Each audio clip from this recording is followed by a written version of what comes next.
Musa amudi ni ko Norway se on san so ko back to Spain no ni nyina ne se emra game no eba na wie no ana na danfo pa anu so Norway ofrafo no se chale ema o na nkrofo ni abre unim na usi ha dwom be di wo no anu apa ho am okwa branch no Instagram page a ene omo che se chale ebe yanka ku kran sa na wadu ha san se oba dwuma ebe di wo no etimi no ka se Norway fo mpanifo wo mu hu se omo nko asi anaso omo nko adwoa ni nansa branch Salot ono so percent kan busuanfo no okohwe omo na so mpanifo egu so ene abranche no ene Norway fans no enso edi nkomo se ne mantimi anko ye dia abranche Alexander Salot osina kan adma Atletico Madrid enya dia ne mu ya no obebu na katim ade akyerem enso woni fie Norway ne mu kopiem enso obebi osia kan I was Spain, Michel, Atletico Madrid, I swear, way any command, and also fear, and so at the Bana Senegal FA, President Utim Sampa, Abdullah Fa, and also HS Senegal, our team doctor, no.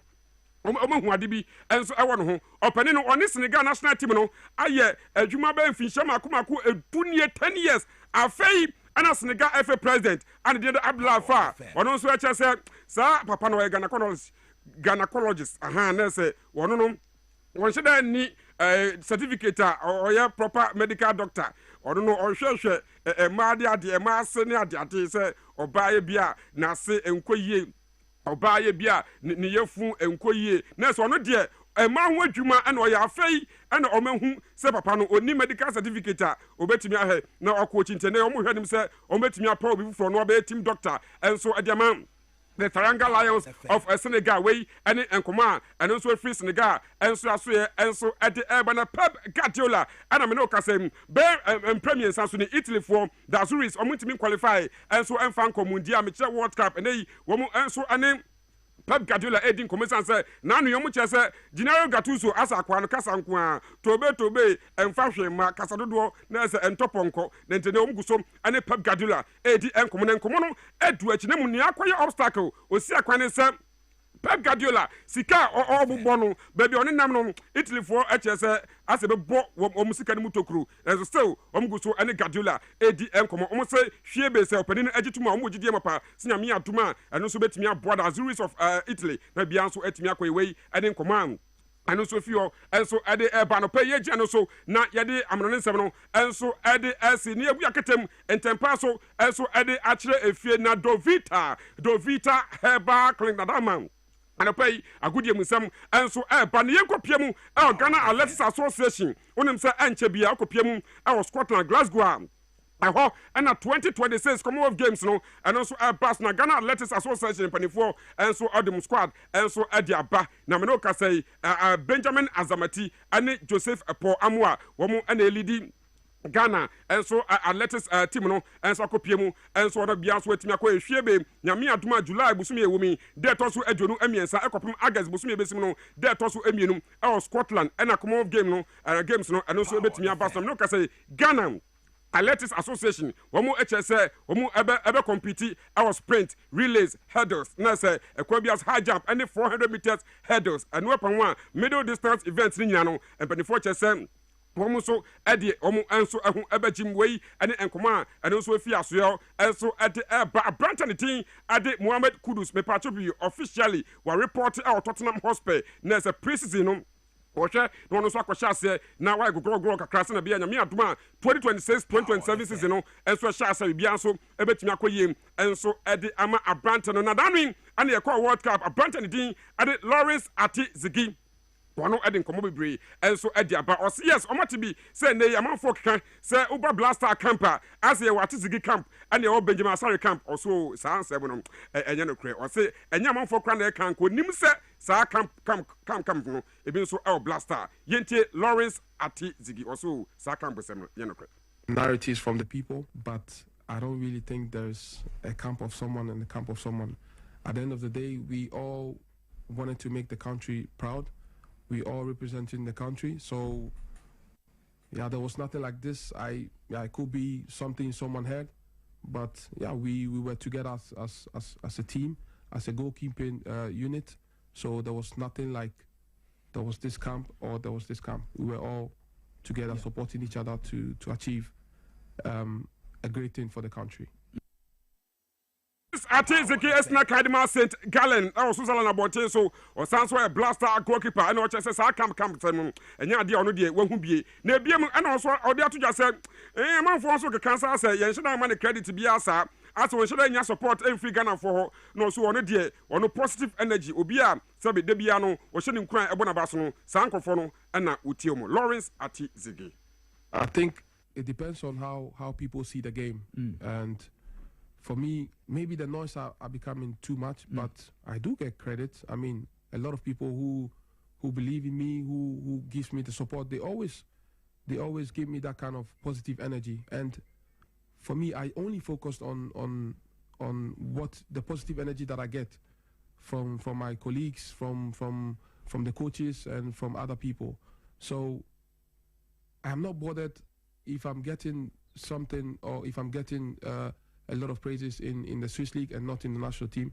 But I feel like it's not the same area. You know, in the Swiss League, you get to play with your teammates all the time. And coming into the national team, you don't really get time to be with the team for long. You just come to play for a game, stay for a week, and then go back. So I don't think it's the same. But all in all, I do really get the support. Maybe that's what people hear, but I do get support from people, and this is what motivates me to keep going.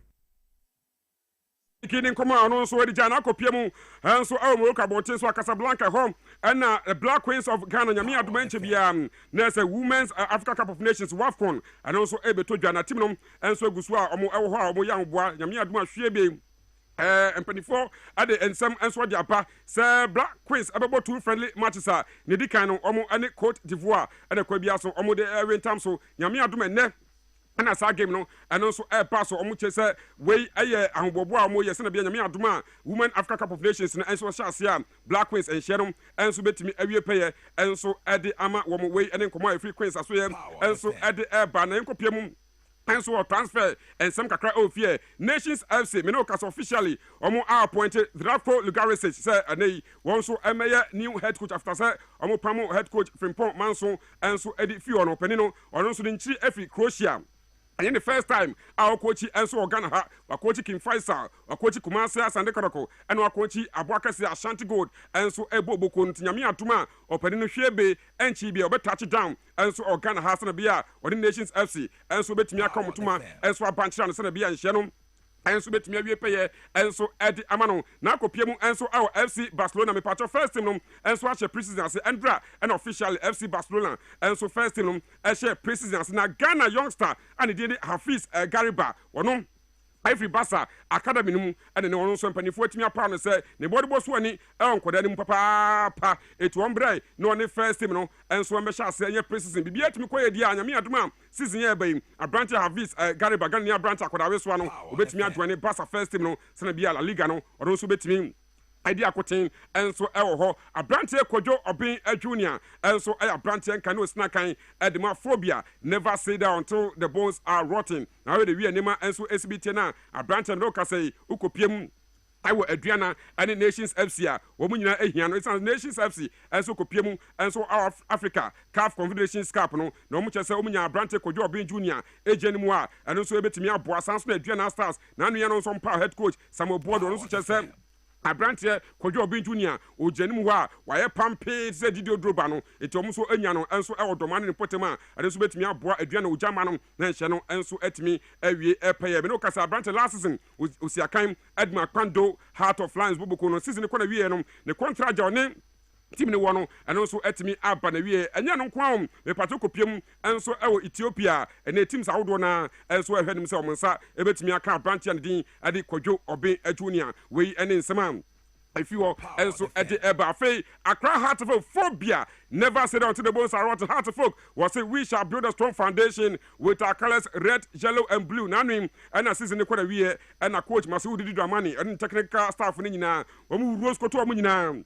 And so at the FU, me no I say Hearts and Penny for Guswa, or Mushan himself with me enya new technical team, and so it's me about Boatan be and Shannon, and so bet me Akoye, and so at the moment, Omuguso, and a former.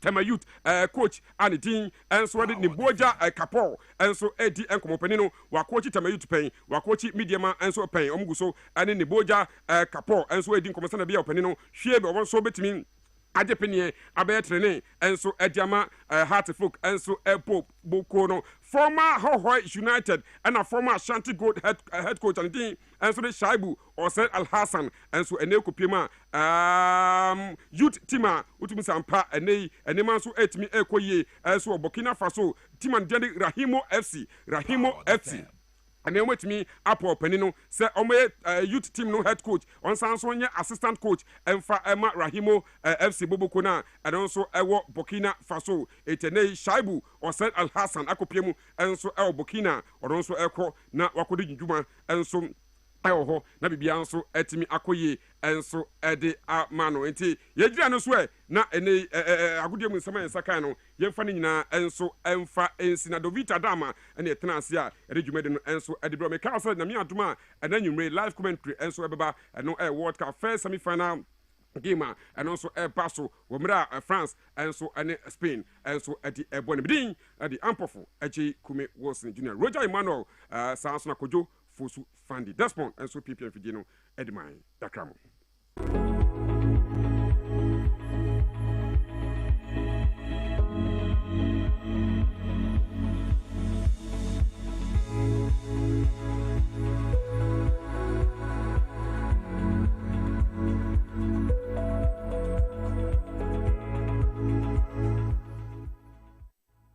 Bravo eye adwumada eboa eyam aduane eboa eyi nsa free ni peduane na eboa woni pedua ma etena ho yie nanso wonim se niema a yedi na yenom timi ma bravo ye adwumaden sen pote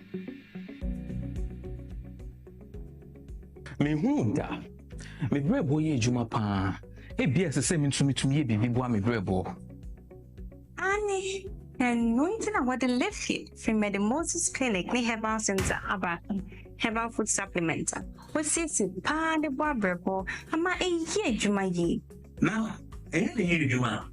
Fatopa Yenu, and no pani and you na a boama brabo ye Jumayi. Sunny a beya, a bit me and yam a Jania woody, yes, any pejanimo, a ye moving see. And no, I'm a brabo here. Ubenya Left Kid or pharmacy, herbal shops, ne supermarkets are a penho. Sa wope dodo so to up. Fresh 0244 06 8447. Left Kid, wawo brebo, wawo nipedia. Edro yi enye ma apemfo. Ema ema omomanofo. Ne mmofo a wonya mfie dumien. FDA age dwedie krato yi atum.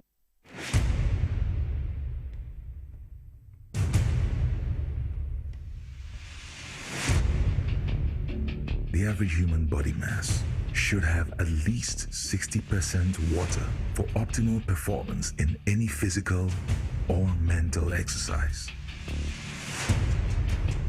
We can help you maintain it naturally.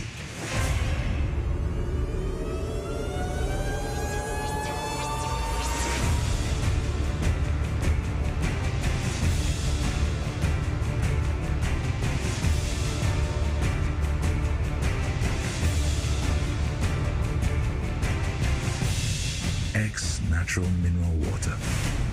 Simply natural. For bulk purchase, call 0596 273 546 or 0596 273 547. This advert is FDA approved. Na ade na ya obayi a oda forma so ne yafunu emunumuni. Oh, Mr. Entry, also ya reya titi be benfie pi nanso ne yam nyono da. Se me chew no ahodo amato a me hunu hwe a ebe ya nwanwa. Menyi ni se what also tamfo Hexa capsules any Hexa mixture yanum bom kotia also no bia ma no anom. Anka ne ho ato no dadaada. Also dro de eno ne Hexa capsules any Hexa mixture. Ankom ni nkyeremu. Also ye kura eto ye funu ene ensunu mu. etumi a woyɛ funu ekeka wa wogye ho a enye osa etumi ema woyɛ cheko ebra wadidi awie so how eye osa de a compare hexa capsules and hexa mixture nanum bom na ho ebeto pedudu etu a ko Okanshi drug lane Kumasi Dani Herbal Takrade AA Mensa Anafre 02038228855 apefo abatan a woma won mofra no fo ene mofra woni mfie dumienu enka ho Haxa capsules ene ne mixture osa tamfo edie age adwadie nkratoyi yi atom.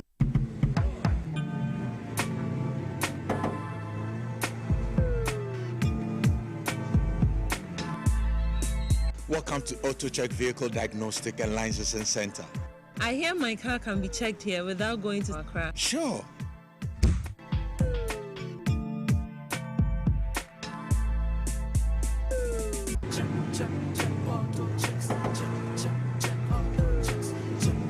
Emission, check.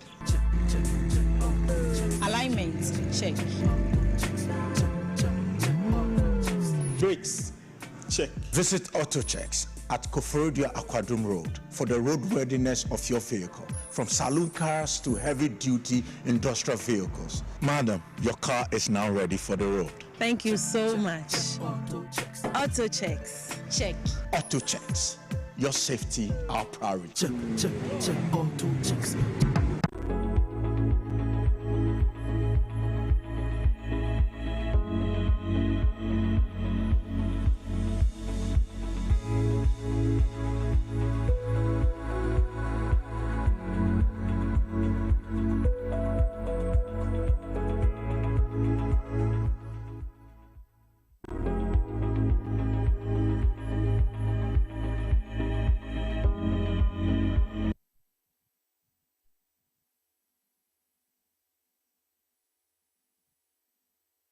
Eda Bronu bi so no na wati ampanyufo na so na ntempara be ye free ho amayen number ni 0302 550380 0302 550380 or say your life is worth more than a gallon of fuel. This Save a Life campaign is from the National Petroleum Authority. I'm sure the National Pensions Regulatory Authority so abina so ya sheda at say the National Pensions Act 2008 Act 766 so share the General Administration of Pensions in Ghana BBBI fa pensions ho so dwuma ni be ya dwuma na wakona ho migiemu na fe no eye ni ntokotua ayetie ebetumi akonemwa ne dachi nti no omo de sankai bo we abase yemfa nto obi anim na de tie nie omo say brano no wodwuma ni no eho behia so obekọ no akwa access your pension scheme no wakwa akohwe say yeto especially the tier 1 and tier 2 schemes na afi no into your trustee na wahunu ano wotwen akopum say wahomegye bremu na afi na wokwa akobisa mu a wanhwe a wobekọ no na ye de nkrata ayu enu nti no mo kire say brano na wahoden na wo bro moja ni awoye adwuma no. This is the most important time obetumi accord to your trustees so na afi wakwa assess your contributions whether it's been remitted in due time na etumi aboa pa na almost say we adwuma rani no afa amanfo adwuma na wuntua won pensions wososo no emra wato ne kese pa na neinom NPR for ati wo mrantie na gumu a omo checks ahwe say companies amuntua amanfo snit enso so ne bia mote nanso muntua no samra no eso mu a ade a yebetumi abɔka ɛwɔ saa kwan ne so nti na adwumayɛfo mo nhyɛ ne nso na adwumayɛfo bra a wɔn brɛ wɔn fifura wo sam no wɔn munya ho mfasoɔ ɛwɔ ahomegye brɛ mu what you say this message is from the National Pensions Regulatory Authority, ensuring your retirement income security. So yɛ adwumayɛni na osusu sɛ yesisu yebu fa so ɛwɔ kwan bi so a frɛ number we na afei yɛmra wɔn 0302 968 692 0302 968 692 and now almost free line no 0800 766 000 0800 766 000 and I don't pay That him aba be kan yensa ewa ha. Hey, 5XL. Na bibi aboko de. Na 5XL. 5XL. I don't know the. Aboma. Baby. I'm telling you. And this is where the idea No. Don't look you. Oh, baby face. Baby 5XL and no the next is no extra wagon. What the average? What do you say? Features. What do you average call? And no one can say what tournament talk is. Oh, and the fact. Now dear be a and no the fact. There be a semi 2 million mema for. Say uko dream. What you say? Now what are dear talk a seer precon. Annie. Cassia dear udia. Ebi beka. Mo. Udia fridge. One microwave ni kakran na was am. I just I won't say. When I was saying, na bibi aboko there. Oh, you trade am ponyanko pa. Good. And you look splashy this morning. Thank you very much. You no almost say. A 2 drobi aba we is legon. Ba ko 5,000.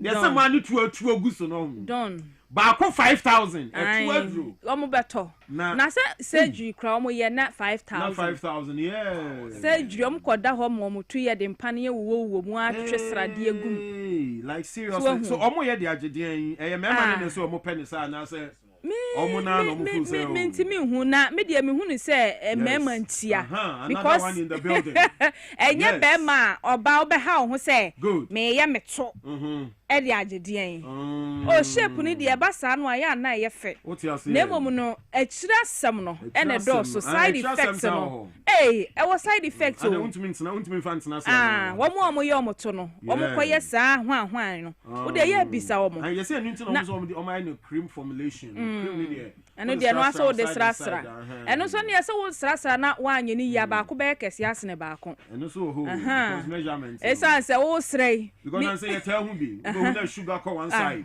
so what you that's another ba ni saying na wa hye sa mo hip hop bi na yo chale man ni enti minim de me nua ma no bi ege minim de bi ege se be manti na be ma ya wo be koye wutu ya ye ye unufu ya be wi akire no na be ma na jawa kosi baby so ahu adwene nim say mo na ya mo kire mo say mo ni je sa shape de hu se to no hu eya na mintimi hu say yankopon bo ade no hu o sheda ye ne say ese etumi ma pillow bi a se some artificial pillow ni ho kra bi nya the natural pillow now what you me relax no feel okay what you say yeah nte mo na mo she man kutupa another 5XL so be real hey next time AJ but let the way ohia award okay yeah ohia service award power company we because enya easy say ubehu oba or person beat traffic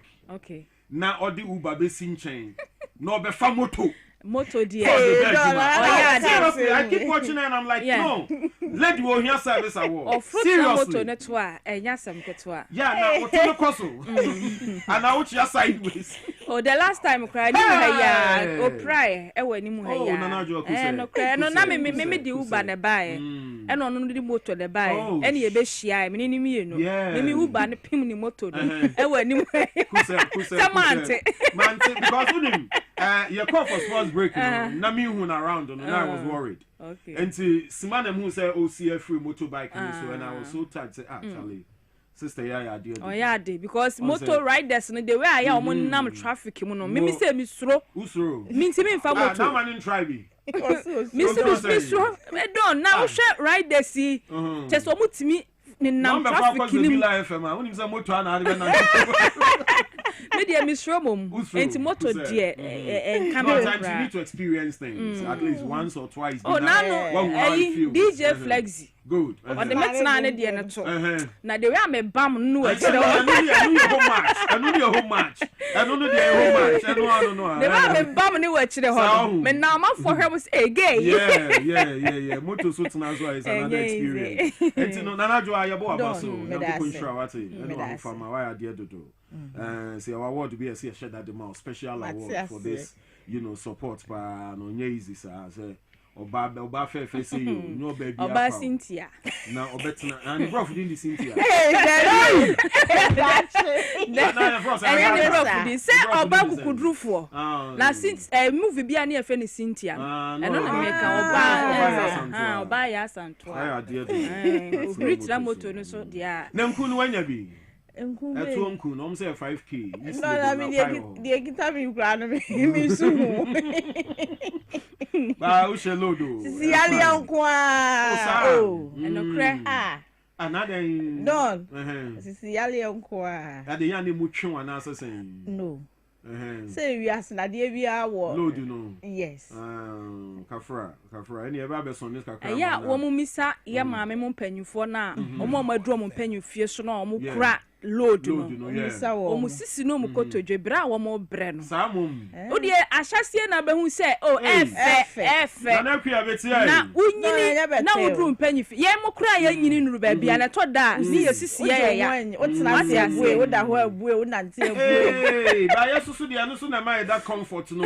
some de ne mo especially when show kakra sidekick bisa no around the kitchen one area on na so okoba sa na oh Charlie wa dwendwen nyina so te wo say pressure na ba form you feel okay because nyama na ohun no ebua ma ohun moja ni to me flow ye ohun nya bibia ntin Nyankopon bo ni sa ntin mo nkra ni ye ma ye wo bi afan ba wuni bi enye by force emom de say ya na me ma no to da say bi m so penta ebu so pentable no nse no so no obi so sidekick no de obi so on pedi so o de che de kra onje ba na mi acha mo ade no obi ani ni taste ebi penfian bi pe ho ne ho 5XL pa do na de o de andra chire no 5XL ya another Chinese size o any a Chinese measurement on say China for the 5XL de be call enko we do kwa America ni bi bambara and UK and bambara but say Chinese made it here 5XL China de no kra 2XL. All right, I know pay makwaba. Yeah, na mokwa smudi bi aba. So 2 days of the national cleanup exercise no. Mo na mo ahonidie no mo so mu afiafie mu. Ekosan dachin woni atwa bibi so. Ekoyie nemom no. Unse gutters na yetiti mu no.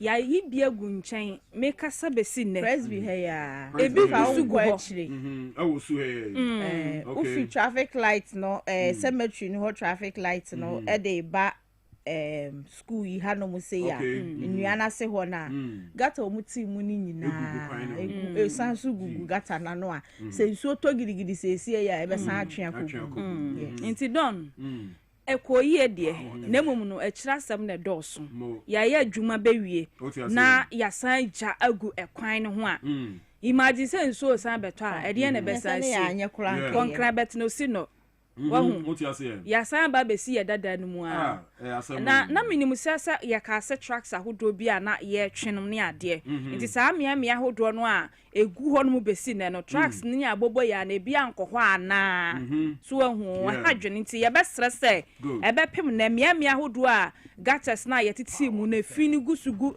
ekwan chen no ya besre se mansin ka chimpanyufo no mo bebo mo ho so anim ya yenkwayi ni nyina firi honom na entumi mo enkɔba se ye bekwaye adwumade ne ye yi na fo amienu asi ho ayi adwuma ente de na be ko wi achi adwuma ye na so amanfa so bia na ye kwaya na ase ye baaye so ahunu hadwene na anu amampanyi kasa kra wo kan se e wose de ya twe agu nche ne nyina ye sesa ne nyina de kɔ ai enti ye besre se ni manim ya ye hwɛ na ye ntu sa na mo na adwuma ne de kɔ so ye kɔ so ye nyina de hu ji mu ye ya mi gidi se we na sesa so hɔ a e wose ye toa so e bia na watwe mienu bi o senso so bosumi bia o yenye ntoa so a enkoba se ye betwen ye manso na yiri yenye ansa na ye yi na fo bia so ho se ye di siesie Ghana ha se ye ne sa emwa ye. And I also like citizens participation and commitment after the exercise. On say videos be trend after exercise no amanfo mo ho anhyemu a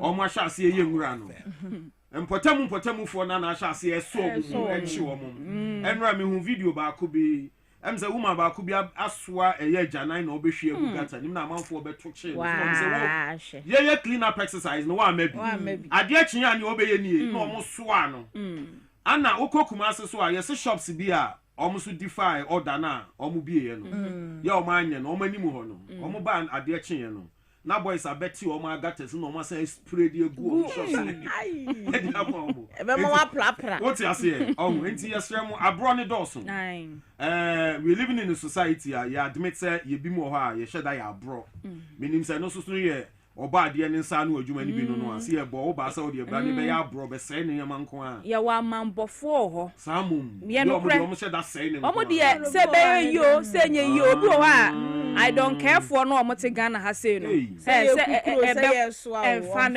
no ho e ka no kokra na nka say ye woni pa bi ho omo te sa enipa setena mu ya setena mu a ye wei no ya mo sa susu adwin fi any be ye very serious very serious enti no yesramu say ni ya hu eya ahunidie hu faso a this is the time I see you to me champion it well na fe no you to me effect citizens arrest any naming and shaming in sa niema no wo de oni obi te bro no bi so na hu se woni ni hu ni o sem potamu a kananim wo hene so ofere ni so a wo de fabre yen ya ye be hene aka se ne be a ye betumi atene kwan no because amene ye dodo and this is the time we need to get rid of all these problems in our society nti anopai no ye beje bro na fe no enkrata ne so wa ha on say week we no and shall see you shall see with arrest and after demonstrations until we just counting the times to see how it's going to go in the coming hours but almost saying now no pay bet me across the one krata no yemfa emre na ye the daily graphic no na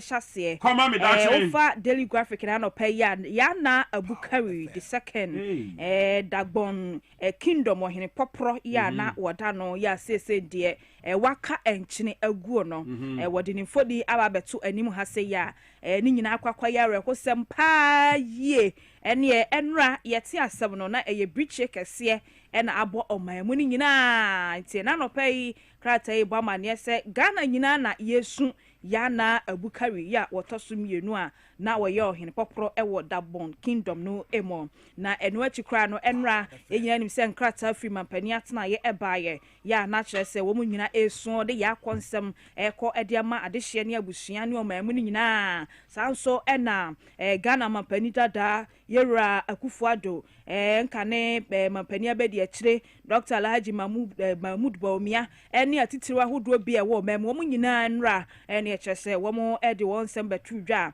na chese ya konsem kro ya ena na wo de eko ama eye dabon kingdom ni nyina ani adehye ne abusua nyina se ato ye nyina esanse papa yi wabesum yie ankasa ya ye ka dagbona sumdue ni mu nsem a wobeboa ye ewo kwan bebre so nti nei arahosem kese se yesidi a na wo se wo nyina ede wonum ano etum ebi na se mpanifo kire se esanse wo hene akra eko akura nti no wonum ayi ofoforo se wonhwe kiri kopem se won beyi ya na afoforo kra eje se panyi a wo mo paw no ewo dagbon kingdom ho ese wonhwe kiri eye kampa kuya na Yakubu Abukari kampa kuya na Yakubu Abukari eti wono ena say empanifo no apaw no ese wonhwe kire kopem se womo ebeyi ya na afoforo kra ewo ehonum te hunsem ofa daily graphic na no pay ya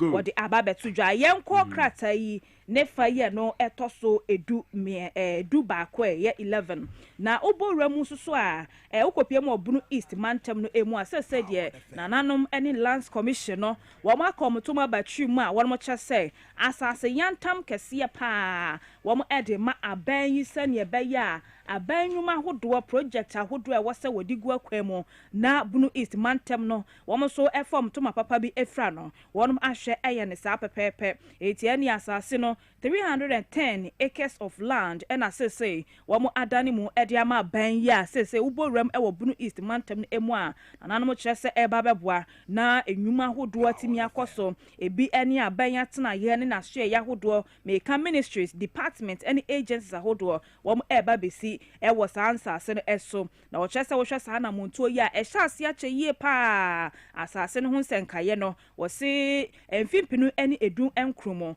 ena lands commission no ene nananom a wom ewo techima ne potamo wom ka omtoma batwi mu a sese de awie peye ya wadane asase no ede ama ban ya wo behwa ase aye empuntunwuma no ewo so na krata ni fe to so edu ba ko hono a sese o man Ghana yentia ye yie pa sanse waswafo ya wo hwe wo man yesika sem toto yeso wonumunyafo Dr. Kasiebo Taw en wo de atodwa ekyese ye ka ye external debt restructuring no a sese ba bia ye duru ne de Ghana ye duru akiri pa ya final stage na ye wa ne sa ya enche bia no ye de bibia ebeba wie ya we ebebo o man Ghana pa ye ka ye sika sem toto ye no a abiri bia ebeja ne nan so ama economy ne so atimi etu empom yenko kratafo etoso edumiensen na driver and vehicle licensing authority DVLA mpanifo ena ebo amanie na wo chese digital number plate system no wom ebeye piloting ahodo na nyame ya domo a August bosome ya yebesi mo ne da edikan ena wo de sa piloting no eba be hya so sane ebe ya ene ye ka number plate system wo Ghana ha se ya abefo kwan so digital ena ye ba be kono sane ebe ye betimi aboa ama hyenka ene akoba die mu nsem no etimi agina ne nan eso na wo se we no wo sa piloting no omo ye no wo be hya se dia free government vehicles ahodo nti aban ahyen ahodo e wo memo no ena wo be hya se aye piloting no e dia free enu echi kra no cars a yen register ye unregistered vehicles a beba September bosome no emu no ene da edikan de kono wo so wo be hyase ayebi ede ama wonom pani kwantrefo a woda DVL no Yera Julius Nikwe Kote ene wode sa ansebo nyina atodwa wo se nyame adom a January 1st 2027 sane o kan yese eho ena sa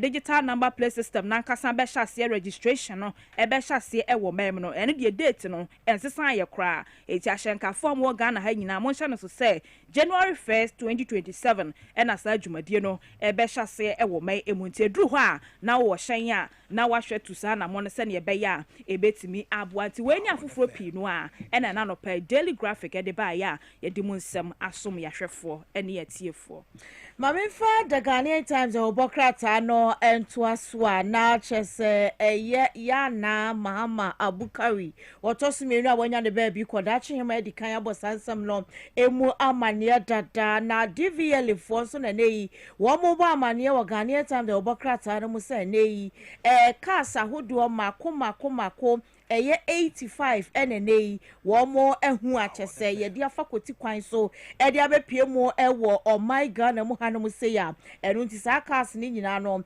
wo mo ensa asomu a eno krata fe to som yensa ewo Ghanaian Times ko wa krata no mu na sansem we nyina no emu enchiremu eda na ewo Ghanaian Times ni mu no na ye expert bi enso aye no research e de mu nsama ba betujo odi tudwa se ene wo ba wo my Ghana hanom se ya ye transport system no ya de achese enya kra no afibia no ebo oman ne ka 4 billion Ghana cedi transport system wo my Ghana mu hanom se nyo wo se ya de achese enkoye kra no de eka ena ebre eye oman na eno so emu ensem ewo eye Ghanaian Times obokrata no mu anka sky train no be shase free suhum enti enam suhum na awomu amasama na betwam kwabenya ho na afi abefam wo achimota enti nka wo collection point wo central bus station anka abegina afa no e pick farm tinka pick farm no be si bus station no terminal no about between pick farm to fall pick farmer sky train no na do nam pick farm na betwem 37 na kwa fa labadi na wo mu labadi straight to Accra enti wo ba ha no nka obesi wo Independence Square ho baby. What you say na fe na bia wa join bus and taxi no abedru simple. Simple plan o. Yeah, ka say ya encho. Fast. Pillars keke ni ebesi wo wiem. Don na make ka say me kan kran ha kran ka ment na ha. What you say nti ja wo ko na wo bedru. Ko na me bedru ma wo ha say. So na ka say be ya ye betumi aye. Enye din da bia ye dia no na ka. But we need to start from somewhere. Ye betumi aye pa don. Ye betumi aye amachese aburo so. What you say? Ebetimi aye na ewo krata fe to so enkron ewo Ghanaian time krata no emu no na chese Dennis Miracle Abuaje okodi senseme ewo iyokofo nsema na chese enra de iyokofo office wonom na chese enya asem ketwa NPP fo ne wo modom agitwi ekogu honom a ni nyina no ni omo Kenya ne se ye bejai opanyini de ama wo na iyoko de nkrata eba emontia na wo mo da na di se ye opanyi Miracle Abuaji na chese ukopie mu ewo ye Interministerial Coordinating Committee on Decentralization wono ena no ye Executive Secretary ewo honom ewo abandada no abreso wone accountant honom wono so ne din de Gerard ne no ena iyoko ekofa wo mo ani nyina yes accountant crowd wa sha say 2 years na don say ba ye ya party for ko we want to say ye sun say accountant ye nya no enti se wono ano amfa ne ho adwene ammo ne ho aboso a I'm telling you ahwe ya na asem ate aka ne ko mu enti no o su ne ho what you say say na mo chi wontumi case ba ko one ono ani aid Andy eba ja say so 2 years can be or surrender you know enti no at times yeah followers no omo relax no munya the facts of the case before they act yes and yes sir ubedi o machi sa guy no Moses Abo no onso no na yes recruitment no or get us no recruit or more net so the oma kwa say adwuma no na relax e won Land Cruiser ni on say video be trender sa lady na no so say munja me papa no yeah man purpose enya pepper spray ni po no this guy shine nsem and lady no to say papa ni guy no Miracle Abuaji ni tipe eh bia o ntema say enye obi a wa wo bia na say Miracle Abuaji ba so megina yoko meye de nkofo ejina ho oma guy ni say papa no ebia nya ono na wo no de ba obi atimi de obi ne papa na mo pesa mo baji edi enipa wo se mu me papa wo se nya ne yamba no dem aban ni papa na ya chi na wonya case okro mo se ne ba edi protest mu wo Ghana no mo ko bia be dey don when me mu no come here hu say papa ni mani Ghana ha enra wia no kra na unse da hu MPP mpanifo do na so no be ba be ka say nya ne ba no for now the girl no se ne papa no ayo ya te girl no se ne papa no enra sa motor riders na omukogu o unse wanda se go dike wo se top petrol ba ku bi gwa bia me wo se top petrol ma wo mo ka so mbema o mu we enti na o mu di akire ba aha ne demonstration na obusa demonstrators ne say Pointing about onimu po ni ekwoso kra no onimu po ba kokra do so obi ekwo no obabi ba ku so obepie wo so odwen say protest na omoye no eye abutrika o case ni no no so it tells you say ababegina ho omo na omo ye MPP pa na emoja no wo omo mu omo nim case nim into omo no stay back and omo hear how it's going to play out into na man and you're on the lookout. What you saying? It's 55 million Ghana cedis. Okay. And no any sika any enam swa yoko any openyi Dennis Miracle Abuaji any oyekane Executive Secretary ewo Interministerial Coordinating Committee on Decentralization woni accountant and no at that time no nei yoko aso wo mumu a wo mo hwe ani mu sese sika we no emu nsem esanse interministerial honom no executive fufura wo mabo honom and the petition ekoma iyoko say edi free August 1st 2022 ebesi February 2nd 2025 forensic auditor wo ma ye no sika sei no omu nhada nhumu ye ti yoko mu awo mo na empanifo anu omu wo asoye ho at that time no ehwehwemu mapa entimi enkoso se de be ye sika no yɛbɛhu baabi a afa ɛno nsɛm ɛwɔ hɔ no that same office no is still in place. Yes, ɛyɛ adwuma paa ɛyɛ adwuma enti no nsa ka Ghanaian Times a wɔbɔ krataa no mu a afoforɔ pii na aka wei nom ho wobɛnya ne nyinaa bi nkyerɛ mu na wakenkan yo yɛmfa Daily Post no ɛntoa so ɛwɔ ha sei na wofa Daily Post ɛna nɔpɛ yi a sɛm dodoɔ no a yɛdi kan abobɔ so dada yana Abukari Mahama ɔtɔ so mmienu a wakra kɔ yanom seɛ do yi wɔde ho ama ne bɔ aba bɛto dwa saa nso ɛna Dennis Miracles aboagye yi a yɛka ne ho asɛm a yɛakyerɛ no a sɛsɛ nyame ayɛ n'adom a yɛde bail ato ne tiri so 50 million Ghana cedis no ɛno so ɛho nsɛm wɔde aba ɛwɔ krataa yi emu na ne fa ɛtɔ so mmiɛnsa ɛna Ghana Medical Trust Fund wɔn mo ɛba maneɛ sɛsɛ deɛ wɔn mo hyɛ wɔn sapɔ mu nsuo pɛɛ yie sɛdeɛ ɛbɛyɛ a specialist healthcare ɛwɔ man Ghana emu no yɛbɛtumi ahyɛ mu kena eti wɔne management administrator yɛ odi wɔn anim yɛ maame adwoa obobia dako opoku wɔn mo bɔ anan yɛ no ɛyɛ working visit bi ɛkɔpie mu ɛwɔ Cape Coast Teaching Hospital ɛne ayasabea ne kodu kaso bomu a review ahodoɔ bi ɛkɔɔ so ɛfa implementation fan no wɔn partnership a wɔn ɛne saa ayasabea no akɔ no wɔn ɛkɔtutu mu sra ne abasa hu anamɔ papa ɛwɔ sɛ wɔdi egu akɔ mu eti wɔne pani kwanhwɛfoɔ yi a wɔda ayasabea no Dr. Eric Nyedu ɛne mpanifo ahodoɔ aka ɛna wɔn si nkonya a wɔn tutu nsɛm sra ne abasa sɛnea ɛbɛyɛ a wɔbɛhwɛ a ɛnɛ yɛka Ghana Medical Trust Fund ɛho nsɛnkaeɛ wɔ Ghana ha sɛ yɛ a ɛbɛtumi awie mu die ɛde amɔm ti dɔn nsɛm dodoɔ no adeɛ yɛdi kan aboro ne nyinaa ɛso ɛna nɔpɛ yi Daily Post dɛbɔ krataa no wɔde emu ama ne bɔ ɛbɛsom yɛ. Nana Jo ayɛnkɔm. Don asa. Okay, very well. One krataa no mu nsɛm no ne nyinaa ne yɛde ato ɛyɛ. Right. Anɔpɛ yɛnda Nana Jo ne Dacha Hima ase wɔne ba ya kwan mu ebre mu with a de obon krata no mo boso no yɛbɛdan yɛn ho aba yɛba we continue with other items on the table this morning the amamo ma yɛnkɔ for a quick break na yɛmra sisi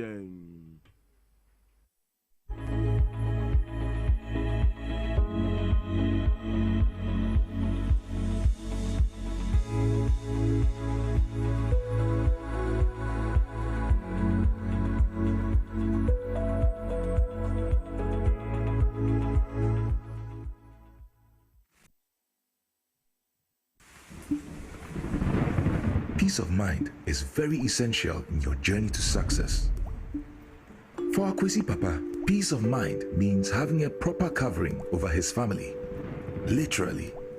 For Araba, aka Injection Mama, it's about having the funds to complete her advanced nursing course. And as for Corporal Odami, it's as simple as reporting on time for his shifts. Sometimes all you need is a simple push. At Needs Microfinance, we have tailor-made loan packages for salaried workers under the Controller General's Department. With the low interest rate and quick wahala-free process, you are guaranteed of a timely solution to get back that peace of mind, literally in 30 minutes.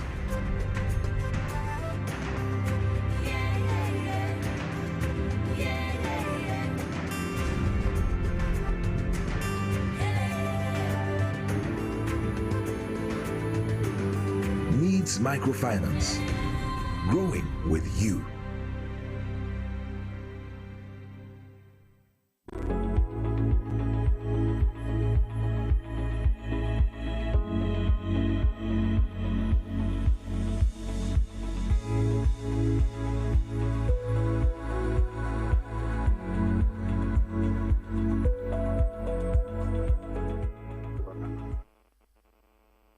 No, you won't share any coin. I didn't pano at first. Really, a mukra monkrata, modiaba to judge. If I'm money and Yankee, I'm a moankasa, my friend, I'm an upper.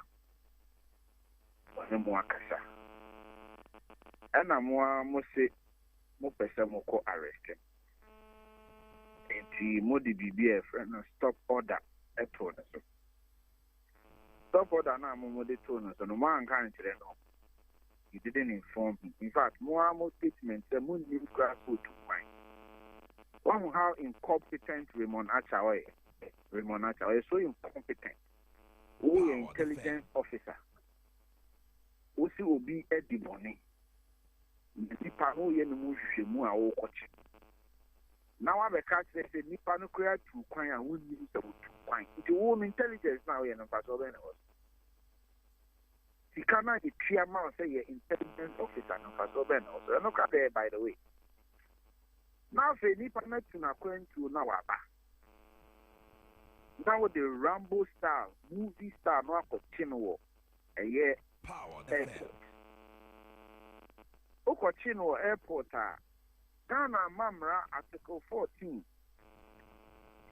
ɛka sɛ obi ɛyɛ mfomso na sɛ Ghana aban kye no a ɛsɛ Ghana aban ɛkenkan ɛyɛ ne right ɛkyerɛ no na wotu ne fo sɛ wowɔ ɛkwan sɛ wobɛfa obi a wobɛgyina mu ama wo lawyer ne nea as of ɛmmerɛ nummerɛ bɛɛ sɛ 4:3 p.m. ansa na yɛma aberanteɛ no access to a lawyer tuatua ne fa ahodie so nnipa no nso mmara no se sɛ obi yɛ mfomsoɔ na wokye no a ɛyɛ sɛ ɔma ne bail because ɛnɛ Edu versus Attorney General ruling aba ne say every offense is bailable within 48 hours. Na so money pan bail.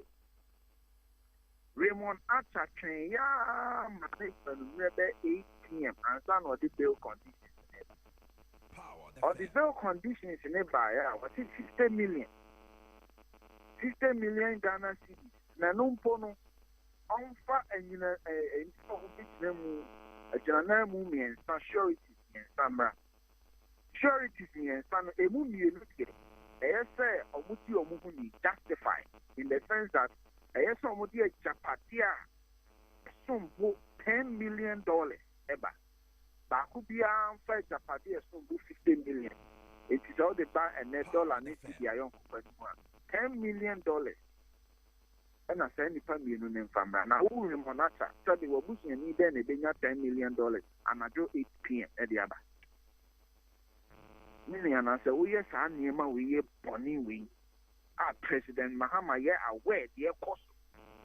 Fully aware. Better than me, Nina.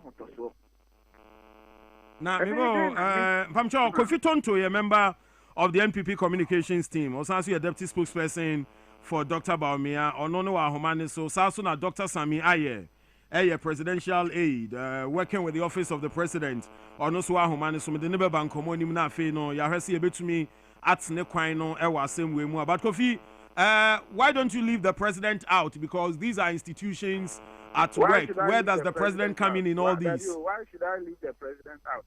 Or sure will let anyone say they are recovering oral loot. Samia Yemonam say, yes, ora, no more recover loot, no more recover so called loot. The Yawani Babona Basso. Oh, my country, let me say, President Mahama by what you recover loot. So you think that presidents no influence these arrests now? Of course, President. Now look, even if the argument is that institutions are working, even if that is the argument. Yenti o man mu no mampani dada no ye o mampani dada o fi asemu si ano o tro letter de basa me o mampani nya adwene me gina bi ani time o say ya chinkofo wan tro letter ama say aden no mampani akufu ado aban e chinkofo refi time ano ye candidate no position refi so o tro letter say aden no mampani akufu ado chinkofo that no ni say institutions na na ye adwuma. Flood is here, one throw, let the Amabon say, Kukwado and the flood. That's who said, engineering work. The man in question himself, President Mahama himself, has set the standard. Say a teaching call for near or more onerous conditions. They take you through certain processes. A year or man penny in a shake. President Mahama Nankata respected that standard. Mebao, now, Kofi, before I remember Sami Aye, I respond to some of the points you're raising. Have you come to terms with the facts or the merits of the case where Yoko has stated clearly in that statement and even acknowledges one Gerald Appiah has conceded to the allegations and have begun even returning some of the looted funds? What come to terms with the merits of the case? Look, bogus. You see? What's there? Bogus. You see, bogus. You see, Raymond Acha, I don't know if he's a crown. Let me tell you something. A branch here, Gerard appear internal audit and the capture and say were engaged in some misapplication and irregularities within the office. And now no a branch here, Gerard appear no office now internal audit. I think I've worked on so no G2. And now, Sir branch here, Gerard need can it be AMA office no? But Raymond Acha wants to create the impression that moon investigation or more and any miracle, the any need can be. But how else would they create the impression in the minds of Ghanaians? How else would they succeed psychologically to as someone and any young Bako? A branch no normal auditor general audit processes in an office and a querying and a meeting and a start charging and a OT and kakra. What has that got to do with miracles? In fact, miracles issues are or they a branch on country Bonnie was miracles here, as per the statement, this said Gerald Appiah was the accountant when Miracles was the executive secretary. Am I wrong? He was the accountant whose issues have been dealt with, whose issues he has admitted on his own, and he has been paying the money for over a year. But were you also aware, sir, Miracles now on an invitation to Yoko periodically on this same case? Invitation. Or one invitation in April this year. Only one? Only one. I'm going to say, a liar or a true for. He set standard, he set Anyama up to embarrass people. This year April, and I'm inviting Yoko inviting. And we'll call you from April no until I'm can be power the fair. Until I'm can to airport. But I said you want creating impression in your mind is there or more engaged, And April 1, I even have the letter and amount of the tone is so time. Any amount no more can want very different. At that time, amount of Bukoti was 30 million. All right, maybe Pamcho Kofi Tonto Akasa as a member of the NPP's communications team and deputy spokesperson for Dr. Baumia, but Dr. Samuel Sami Aye, presidential aide at the office of the president. Sami, good morning. It's saying Dr. Aye, Pacho Owa Humaniso. Kofi Tonto kind, none of voice nowhere to repair the maintenance in the area.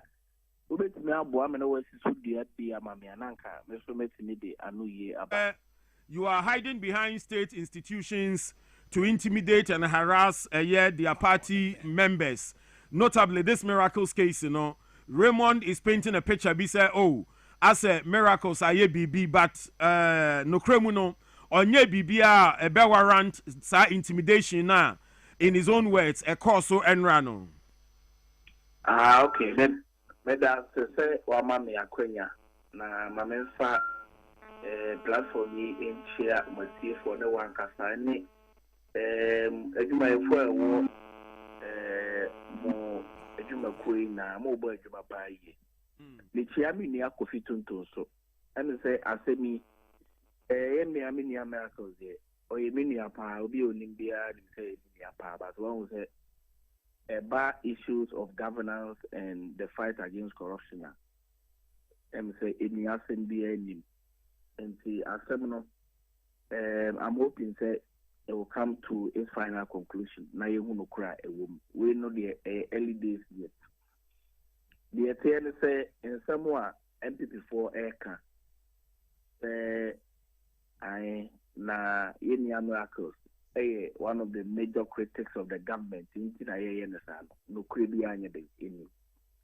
because about NPP more you work as 4 people center to be action ama na bubu MPP for a prayer anka akatefo pii wo ho anka omo agata flag bearer Dr. Mahmoud Baumia na nke ebedi ka achi no because ono no ye the head of the NPP campaign and yet the flag bearer himself ye wo panyi pa de se na na akome aso wo ho a na no edu bedwam a ye panyi a na no atiwie pa okasa ekwa achiri pa me ni apanyi samye ukoso ewo ho ye wo panyi fo pi wo MPP mu a tenka ye to bi ate no ama na bubu MPP fo apra anka ebe chom na bi mu ne JFK mu na wo ho ya o mu nyina no dream die bi afari o mu anam o say ya o mu na wabubo o mu din no dream die bi keta sihye bi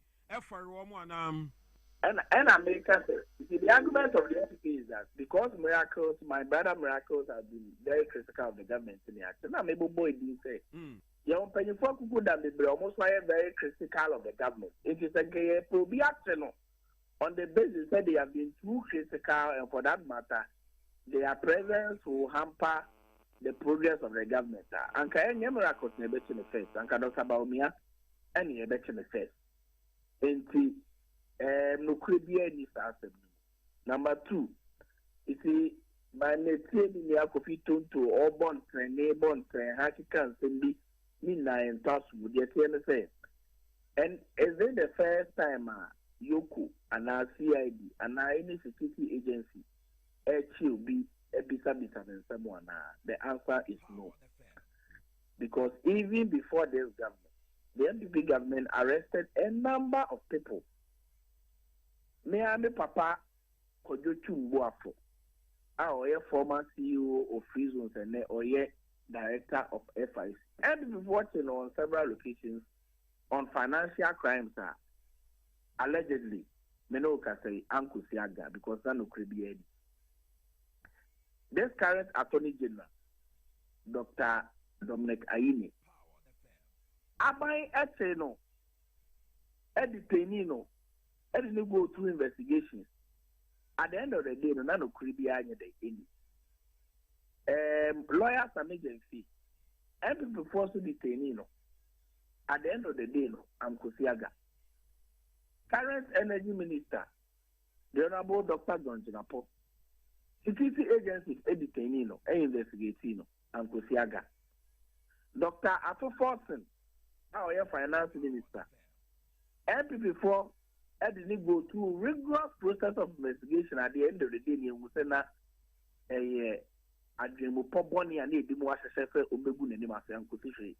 no less a person than the president himself, His Excellency President John Dramani Mahama, or opposition. And before the cat about saying, Yama special prosecutor investigating on account of insane P. At the end of the day, the special prosecutor himself came and said, President Mahama, who saw Sabrobe, you asked him. And to what is so wrong with Miami Miracle Tabuaji? That Abayno Gidi, the Bibiakosoa Enkoya, within the framework of the law, no penny for the 2 months after, and I be detained, Abesan, Atutunano, nor the Anuya about any lawyer. Now, Asemno, I was say a quota, Yape Asemno Pumatibре. What is so difficult about it? The argument has been given. Say, I, Nayatenako, na you baby or and at the end.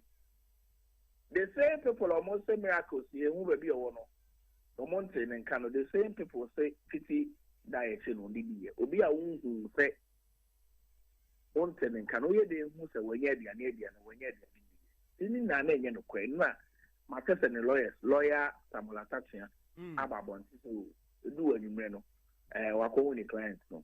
Clients no yet will be up and the sun can be on the it is our demonstration anyway of Koya one way. Now for so be for me, another platform for some people to launch their political campaign. Said they are MPP for Mabulbe say, with your party, with your near day, with your two Abamana, obey them party. That was what it was and nothing more. Me, I mean, Mosita Bomone. Boy, it be Bronco one way. because of abattoir MPP for abattoir omujiri se omoye gidigidi a na omoto nsama MPP for ya omukose so begu oyi na omoto diane mo na be kire so omodo party no because beyond that no inira so bi any di omoye yini because emra bi ani wa yebuso emra ne say udi teni obi na ochi obi a you have 48 hours to either release the person or give the person bail. Mr. Wu, has Miracles not been given bail? Yeah, he's been granted bail. Within that 48 hours, American was a memoir. So, a man by pa na yebusunti, I mean, Yakofito, Tanapatu, what is the platform we so a cassa and bon treha, a room and the podcast the day. What is really the case? Obakaya, in the womb to be case. I'm talking about the you can't say Contamine Indiana. The Exim Bank Diano. Exim Bank there. Obakaya. And if you walk on tempi, a woman and the park are going to create the enemy. And then I want to be about on say or sorry plea baggy. Na plea baggy no the other says he cannot and powder nka aban ma ne kwan no ne aban nkodi na otua onka be sere wo se no kwa bia ni mu a wontumi be ka so ye pi bag na na debi etese no kwa and since I did that before you know I believe that it will be very good for them if they will be strategic na oma no abafom na de gidi you know it is not good for a political party or opposition or say Ghana for bedono Ghana for better na Ghana for atu ababa ni bioma sa be dio minus because at the end of the day no if these security agencies don't invite these people then you who ni ko ewo mi na the fight against corruption and the sheer intent for government to engage in public accountability to me abaso. It's the American say. Well, it is early this year. This government is not noted for infringing on the rights of persons who have been allegedly engaged in some act of financial crimes, causing financial loss to the state and what have you. It is due process, as we have known, on many accounts. Let's have a good reading. Do in case you know, Chairman want to me, and now money give your worry about your men, someone and what have you. Obiya, you are buying alpha consequently so. At the right, everything. We have no record of that. Just that we must allow due process to happen. Maybe say, many Americans are born. I'm passing on yes, why? What happened? You don't know according to baby. Court be Jano so say even in the case goes to court. About the Jano so far no good. What I say? Yeah. There is no cause for alarm. The many uncle fit to so episode call election, you know, yes, sir. Oh my many na I was here supporting and they are supporting na gidi and considering it because in the so be Matia, Kofi, who are human subio? Me was so no I know. And no election. No national communications director. Find it. What can say Johnny a few? Are you sorry? I'm a petty hour now, or sorry, or Tuesday. You come home to me, you know, national communications officer open. Yeah. And you know, maybe I mean, quite election. All right, so Kofi, what's next? And the miracle in your bail. Miracles in your bail, Minia, Yamano bail conditions. On me, and now bail conditions, no. Bail conditions, and they say, offer 50 million. Now, offer 3 sureties. 3 sureties, a move back, a move, 50 million landed property. And the answer na miracles in your bill, it will compare $10 million. Now, you can't, Samia, you said it. Samia, you said, oh, Samia, you can't trust for $10 million. Kofa landed properties 50 million cedis. Together 100 million cedis, equivalent to $10 million. Near catch 8 p.m. and number 8 p.m. and near catch $10 million of landed property. But now in Krahano, a Japanese saying crown or it drew $5 million. Now we yes, sir, a trust him we have on the way. Near Kokan, Samia, sorry, and I'm communications director open. Ebe justifies and you know Samia, we are medical doctor. Would you call medical school year 2? I hear about quiet, they should have wanted to say, impact and manipa. Medical school, I hear about quiet children also, but this all quiet up at say, come on. It's Bonnie soup, and you know, I hear no yen and no pay. I am not Samia. Now the ono de why then ono de an why ono Samia ya need to watch it in the miracle I can buy out the here doing 10 million and buy out the whole Samia $10 million yes it is so the nipa won any sanka miracle is in your unia de anka unya bo kwan ka de bebo ni unia mponi and nam communications director who painting can same way I justify send a bail party for better Obama. I say, Sammy, sir, bail condition, no, and outrageous, and I say within the point of law, no, justified. The attorney said, Miakasano, meaning call law school that. Matthias, meaning acquire security agencies, so a determined bill. First of all, many are going to implement this. You see the fact that he was given bail conditions in less than 48 hours and Mrano X-ray. And to go right has been trampled upon, number one. Number two, the financial crimes involved allegedly, about 55 million. Now, bail say, the man who quite so kufia, I will say, be a dance, be able to jar. And I didn't really see a war. The miracles Johnny Ghana, this are sureties, and I say properties, you better only a Tiahoka. And to the attorney say 55 million. Now, the being million miracles, edge and pay, they know Janea. I was a property, yet to be torn the theater as a caneca. And the end to me, yes, the car, it will be extremely lower than what has been alleged to be Sesikano any. But even if they disagree with that 50 million bail now, they have every right to actually go to court for it to be reduced or varied or what have you, which has happened in several cases in this country. And you know that there are several times that security agencies have given bail and people have applied to court for it to be varied or reduced and what have you. And it's a fact you cannot discount.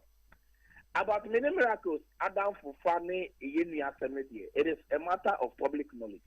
Very well. Miracles by it, it's not a buame. Good. And what have you? The American say, we must let the law take its course. I believe sent before the Ome Kofua, Ombetimi Abua miracles, Sama Biuno, then said to me, now what the kind now the processes I go through.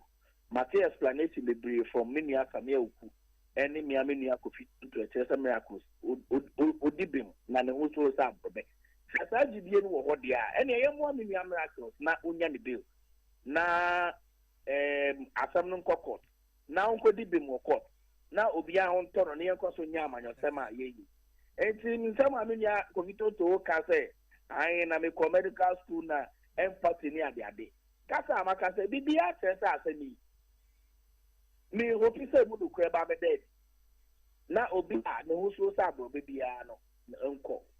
Na Obi yin to ye na on toy no be a nye campaign. Very well. Sana me say.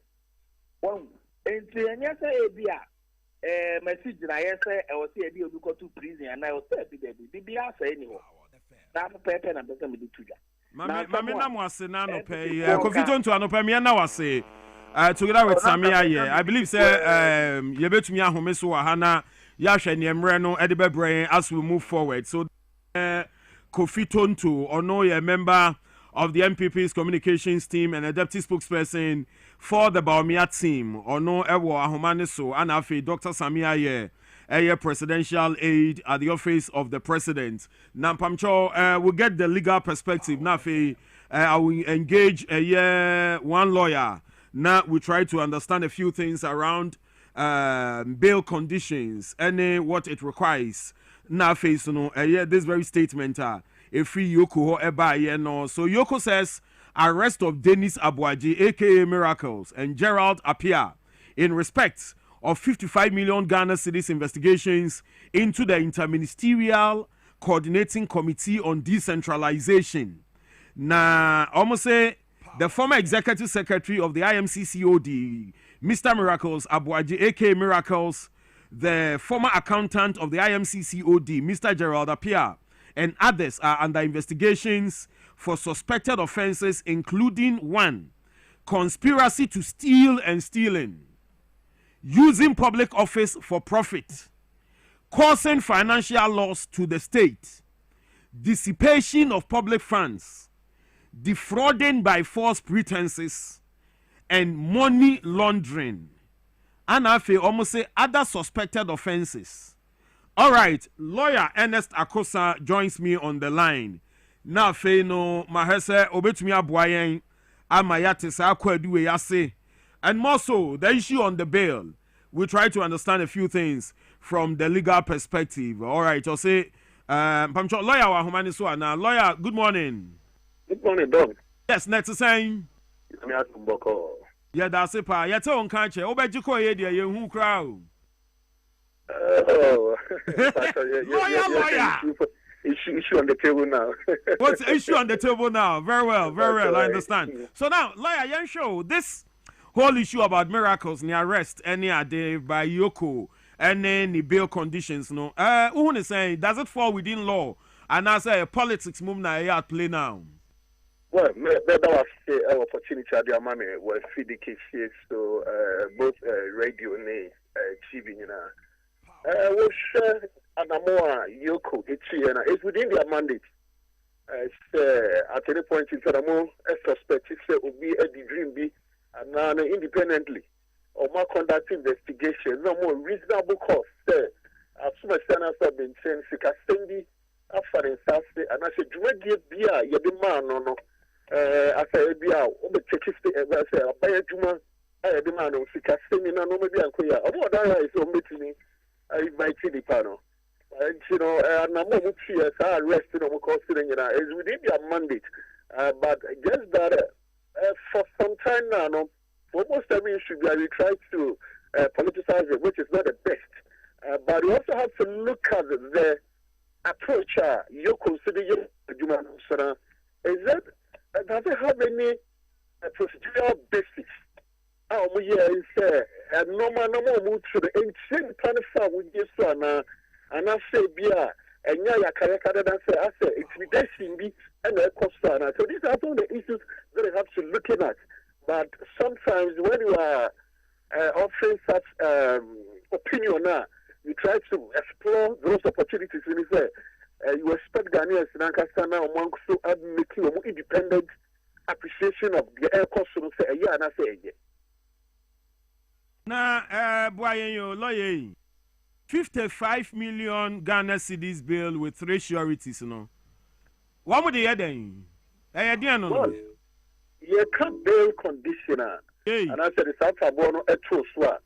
Not necessarily say, Kofa says, Canebra. No, you see who say, any panel, you jana, Ongani, Namporo Jania, near the Sikana, involved in that. Because I understand, say, allegedly, no, one is approximately 55 million Ghana cities.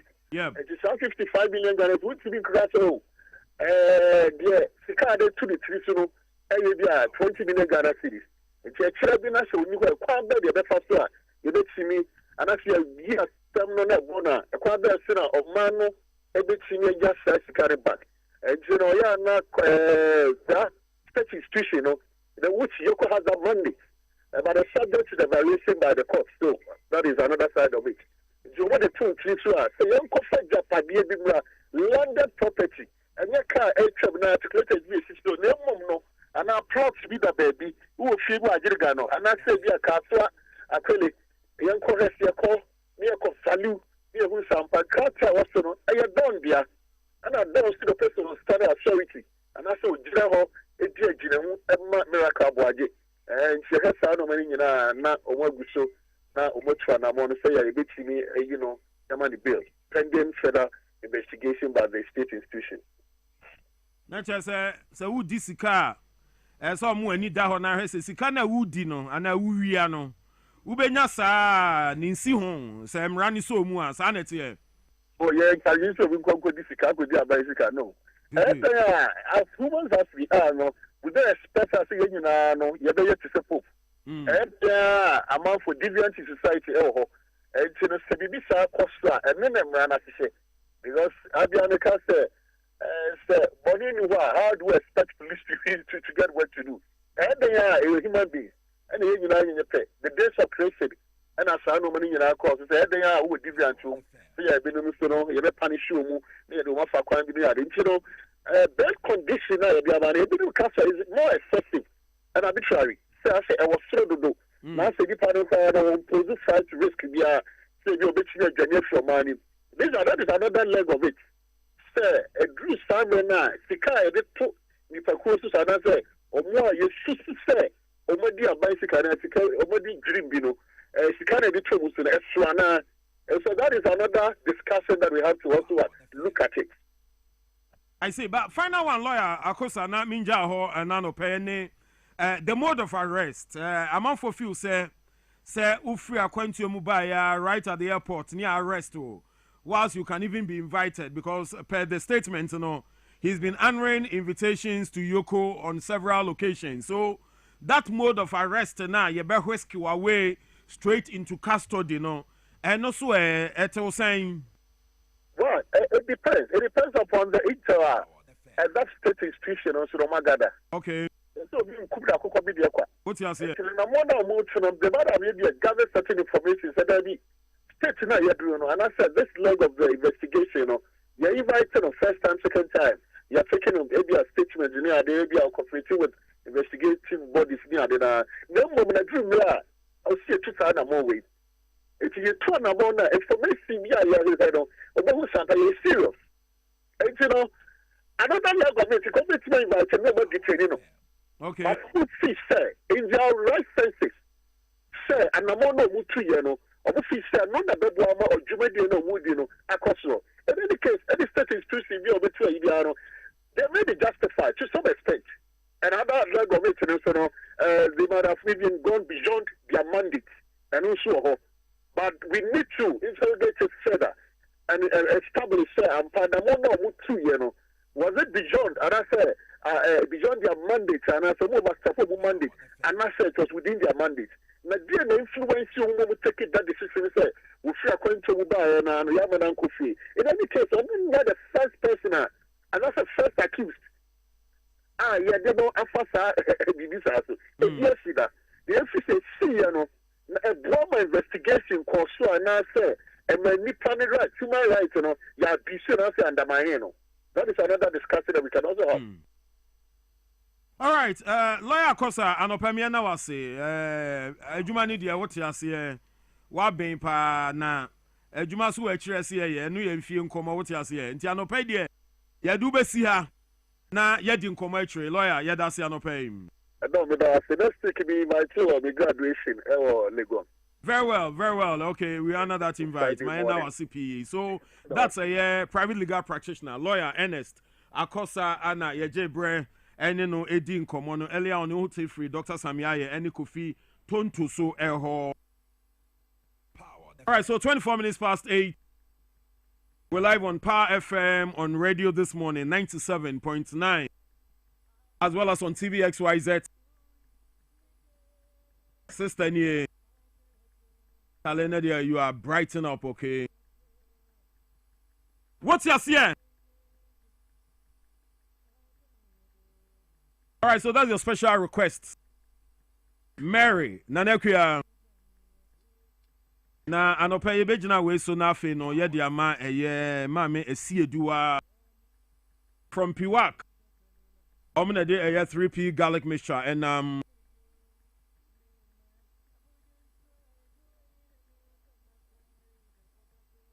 Kwabna so can sempa. All right, I see you do a kwab saying. Yeah, nyame adom na nso. Bibi aboko. I like your costume. Oh, Charlie. thank you. Yeah. All nations.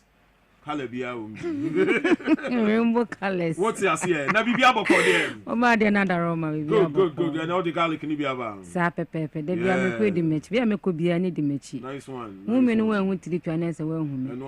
Mama 3P. All right, and it's here for na show fire crado. Finance yenko. Yo, me da wase na fe. Hey, who else so no. Wa me so na me had here. Papa we be ku. No, I'm so. When you combination is a calculation. What you say? All right, let's see. Do I come? Yes, move. Madam, I say, me den chance from ko FP work natural group and I say Piwa natural health. I swear, yeah, Edin Chasonko, my power, TVSYZ, Sasha 4, T4, and Ghana Manina, Mume, Ebnada, Anopasea. They were Pomode home kuto Encomo, and I menewo Ebabidi, said they be a ten American, Miss Row. And you were feeding him free and can say, I do have bad medicine. Some of them mean feed on the tone, and say, I didn't, Miss Row.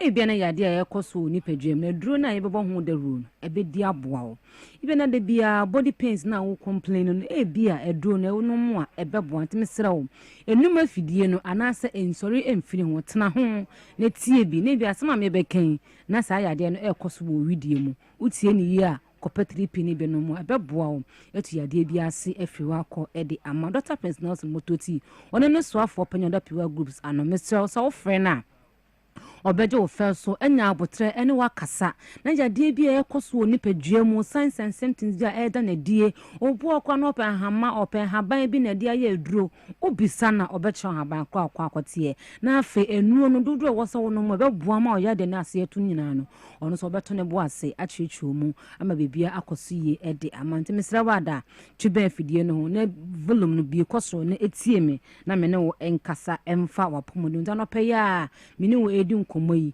number yi frɛ Dr. Prince Nelson Mototi na ene no eni nkomo frɛ no e was 0248 9288 0248 9288 24 fani se sie na ene no eni enkomo na ne di nkomo na ne kasa yade bia etete we da so a ada no wo haw kase e de da so no obeboa wo na efi so akọ ama wade wo ho ene me no be kasa afa sene ya moja timidie fusane e wo ye nipadua mu mesra moja na de oxygen de nutrients e de kunua de komia mia ye nipadua ho akwa mia nyina sene be ye betimi de dwuma wo sedi mensa me maso a me tuni e ye moja ene de oxygen de nutrients aye de akọ se moja na ntimi amfanya nunu ankwa e be ye stiff bipeja kra be yere mintimi de emaso ye emfanye de wo say de meye ntini pe bia na wo se moja umoja ne timidi afusane yi edime de edine dwuma yi ede ema na nipa bia nso akoma no eno ene pompi moja no ni ayi headquarters a e carry moja no e pompi moja no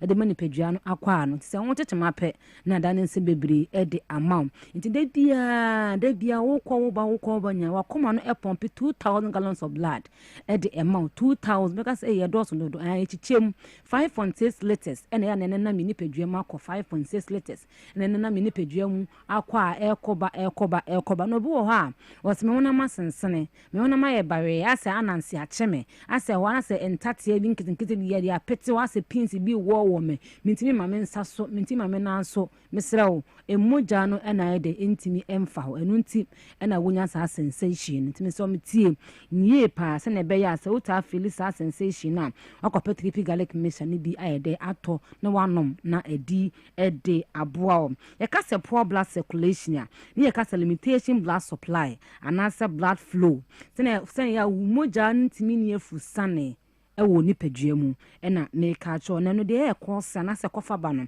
e blood clots anasa harden anasa tissues blood tissues ekaka kantine mu untine duro be na moja ne famu no se blood clots anasa tissue anasa harden kone na mu efi ekosisi ntine mu a moja ne ntimi mfamu ye enko se ne wo se de efamu ekono enti aba ne sa na hona makwa no asensa anasa dwumedi wo se di no ntimi endie emfa emma causes poor eating habit ekwan ye fa so didie ye didie nya kura obuwa wo didie na balance diet no on kwa the balance diet no won teye wo so benkum so wo dia benkunu so wo dia fish na kiti bi meko bebre no wo dia na se ambalance amfaman fufu benkunu de nya asem keto ase eposi na fish na keto mba cho wo didie ne saa na enya balance diet eya na ipraw na obi wo so koto fufu a enam bebre fufu no keto bi enkwan keto bi mesew mankwan no enoso mankwan no enoso bebre enkwan no kwa no so nchen nam na wate ase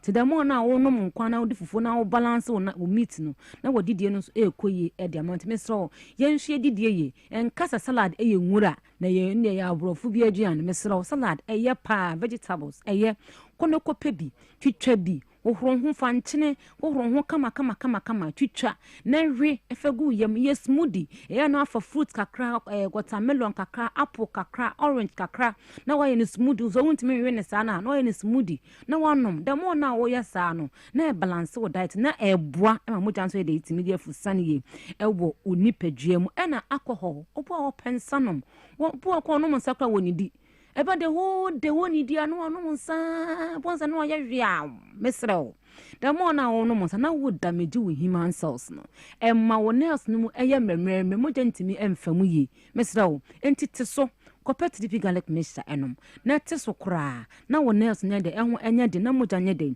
entimi eni efusane ye e wo nipadwam obesity kesi bebide me da bia meka so ye kesi broso a yade bi ekowu ebe krawo yade bia so ano ho no mabeje ahoje e wo nipadua mu ahomeje e wo nipadua mu mesrew emma wo kese no en accommodate yade bebire e wo nipadua mu num 3p garlic mixture 3p garlic mixture na eso entesrade no heart tissues efi excess food no ajo nipadua na so body na fa na ama wontimi ndem ho mobra na yade bia enya akonya wo mu no emfiri wonko na onya de wondo ho ti no pay am se ko 3p garlic mixture enom na eni emwo ekwan ye fa so etenase ekwan ye fa so eda obu aso akotena office ano pay won so ni muda so wa kuntu ni mu hwe computer nenim se ya maame ukodwa so unto so kotonya ado abanche so wa kuntu mu paya mu meto mesrew ya no asore kakra watini mu office no de bia na de mo na wo hwe computer nenim no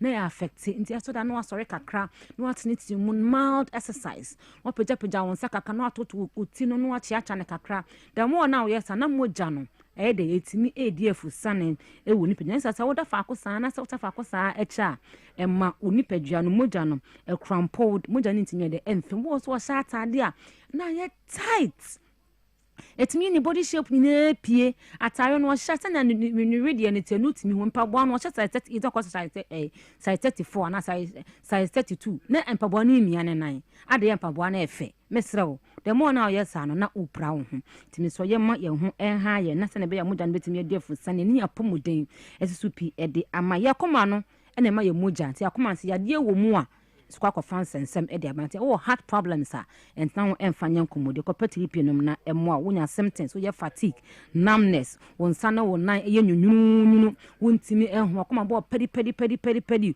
wani unhuna de ye wo body pains de bia na widiem etutu tumro mu to ase wo panchi emu twetwombo a na betwede se okuntum se wontimi ntini mu petit garlic mixture no se na weda no so aye no nkofo sasa bro nkofo ma ye operation e kro ni nyina emu pains wonya accident mpo na se weda de aye bonse emu yawudi bonse na uti e wo ba bia wu pra no uti yawudi e wo ho petit garlic mixture 3p garlic mixture so ono mu a sa yawudi ni ne be free wa akọ ama wada medi nkanka menstrual pains ubu nsa na wo kem P3P nom ubu nsa banketing kete anansa emakra P3P garlic mixture eno wa yasi edwa woni so ebidio wontimi di a wo yesa anemic te say yarefo no nyine be free wako ama wada ho stroke diabetes asthma obo wanya asem keto asa na weda ya benko for asthma bebeba enya asem keto akwa na dwumwo na bedansa na dwumwo no ena ewo suko no ebedo kon betimi abosa ama de ache bebo na omini mu nyina ahyehye no woni nyina ayekọ na wo yi flames wo timi bo wata na moje di akire Petripi garlic meshanom. So ono mo e be ni nyina afiri wakọ ama wadon ho. Wota adwon so onum so wota adwon so. Num tripi so ono mo e be di e de aboa o. Pharmacy shop okọ herbal shop okọ drugstore bia se upe bi ato obenya bi ato. Mesro mesan e de asisu bi mo kọtọ a ke hu se piwak ya tro e woni ti no so. Do te se de ya ba jaman no so no. Ya tro piwak e woni ti no so. Se wo kọtọ a no mo ani ada ho. Nya se wo to ya onje raba na sa park na wokọ. E ho no ni mu a pharmacist na ni mu ano yi e de apie no won se piwak ya tro piwak e wa hase na wo de akọ NSA ye sealed esan e sealed ne boss no garlic mixture no e rough into water na wama wani ada ho yi pa pharmacy shop herbal shop drugstore bia ben wo upe bi ato ho a ubenya bi ato komase fo nkoda ne herbal kolina herbal Chris K herbal tamale wo fa kwajo herbal wa umuni awe enterprise for you for Gapson pharmacy be no pharmacy ho abelsam takrade mensen kwakọ Isaac Johnston na afin so ashama he ya monko ekus pharmacy na monko to o kanshi angel herbal open dodo to a okwa kwakotu de na wakoto mpacho frey 0248 92 88 24 0248 92 88 24 and 0201 00 21 0201 00 3P garlic mixture e naturally organic ko pe bitoi ne mo mo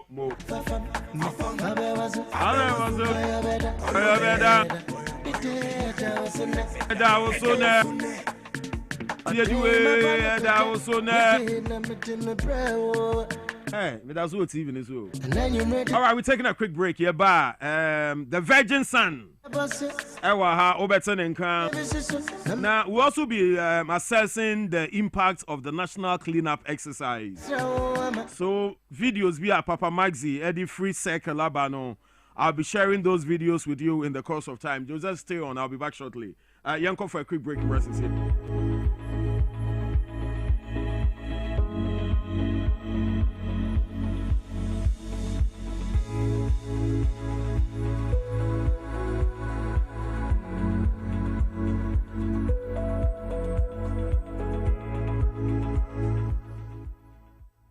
Stay back and stay safe. National Petroleum Authority ebo bibia kokose se fuel tank enya kwenhia na edane menko ho nkwaye wadwen se onkosesa petrol anafango no na afenso menye wadwen se wo ben fuel tank enya kwenhia ne ho akwa kodwetwa videos ana pictures na petrol anafango wo hwenso ohua ko wo mu a enye sunsun asobone ewo apomoden semso fango nso eho ahometinti no enfomso akitu ebi ebetumi ameja tom amana gise ewom eba ne saa nipa dodo timi femu hihye ehwe mo nkwa emeja pade dodo na nso esei aya fredum je adwumayefo ana posifo no mo mehwe nso ano wutumi nso efre National Petroleum Authority ewo 0302 550 380 kaise wonkwa wo hoi eho hia bebre esen sa fango no kokoboi National Petroleum Authority enede bro. Hey medo na oti wa waye posasa onokwano yabre wabre ako said ye men sane me nemu se twetwimi no metumi prosore adra me free market buy ana me to 3P garlic me say the brew sanum bi asa no wada ni wo ya na se wagoda 3P garlic mix ma mo chedu mo fu sane ye natural garlic papa bi ni e aye anano madam Fukofimpo ka kire me say he work natural health wo mo de abibido bi aba ye friend 3P garlic mixture na omafo tu etueguso no enya samketoa say ye didi na ya numi ya de betimi aba enti se wonum 3P garlic mixture na odi abo ho ban se wonya sunsuanso boni bia fa eduro ne ho a bo health provider amane ana FDA ewo med safety app no Fred Piwak ewo 02489288824 ana 02010000021 FDA agi edwedi kratoi. Hello Ghana. Greetings from the Narcotics Control Commission Ghana. This message is a caution to the general public. Drug abuse is destroying lives, families, and communities. Narcotic substances may offer temporary pleasure, but the consequences can last a lifetime. Drug abuse can lead to addiction, mental illness, violent behavior, road accidents, and even death. No one is immune to the dangers of narcotic drugs. Think before you use. Think before you sell. Think before you transport or cultivate illegal substances. The law is clear. First-time offenders may face imprisonment up to 5 years. Cultivators, dealers, and traffickers may face prison sentences up to 25 years. Say no to narcotic drugs. Choose health. Choose peace. Choose life. If you need help, reach out to any of the Narcotics Control Commission offices in your region, municipality, or district. Recovery is possible. Together, let's build a safe and drug-free Ghana. Stay alert, stay responsible, stay drug-free. This message is brought to you by the Narcotics Control Commission Ghana.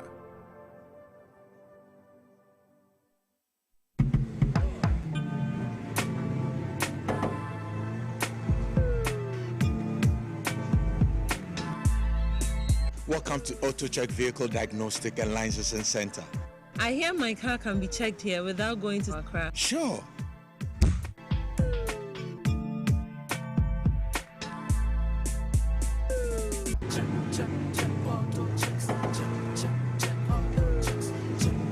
Emission, check. Alignment, check. Brakes, check. Visit AutoChecks at Koforodia Aquadrum Road for the roadworthiness of your vehicle, from saloon cars to heavy-duty industrial vehicles. Madam, your car is now ready for the road. Thank you so much. Auto checks. Check. AutoChecks. Your safety, our priority. Check, AutoChecks.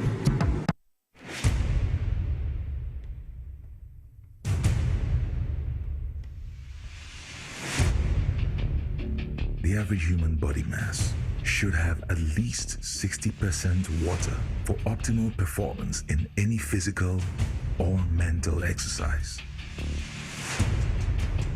We can help you maintain it naturally.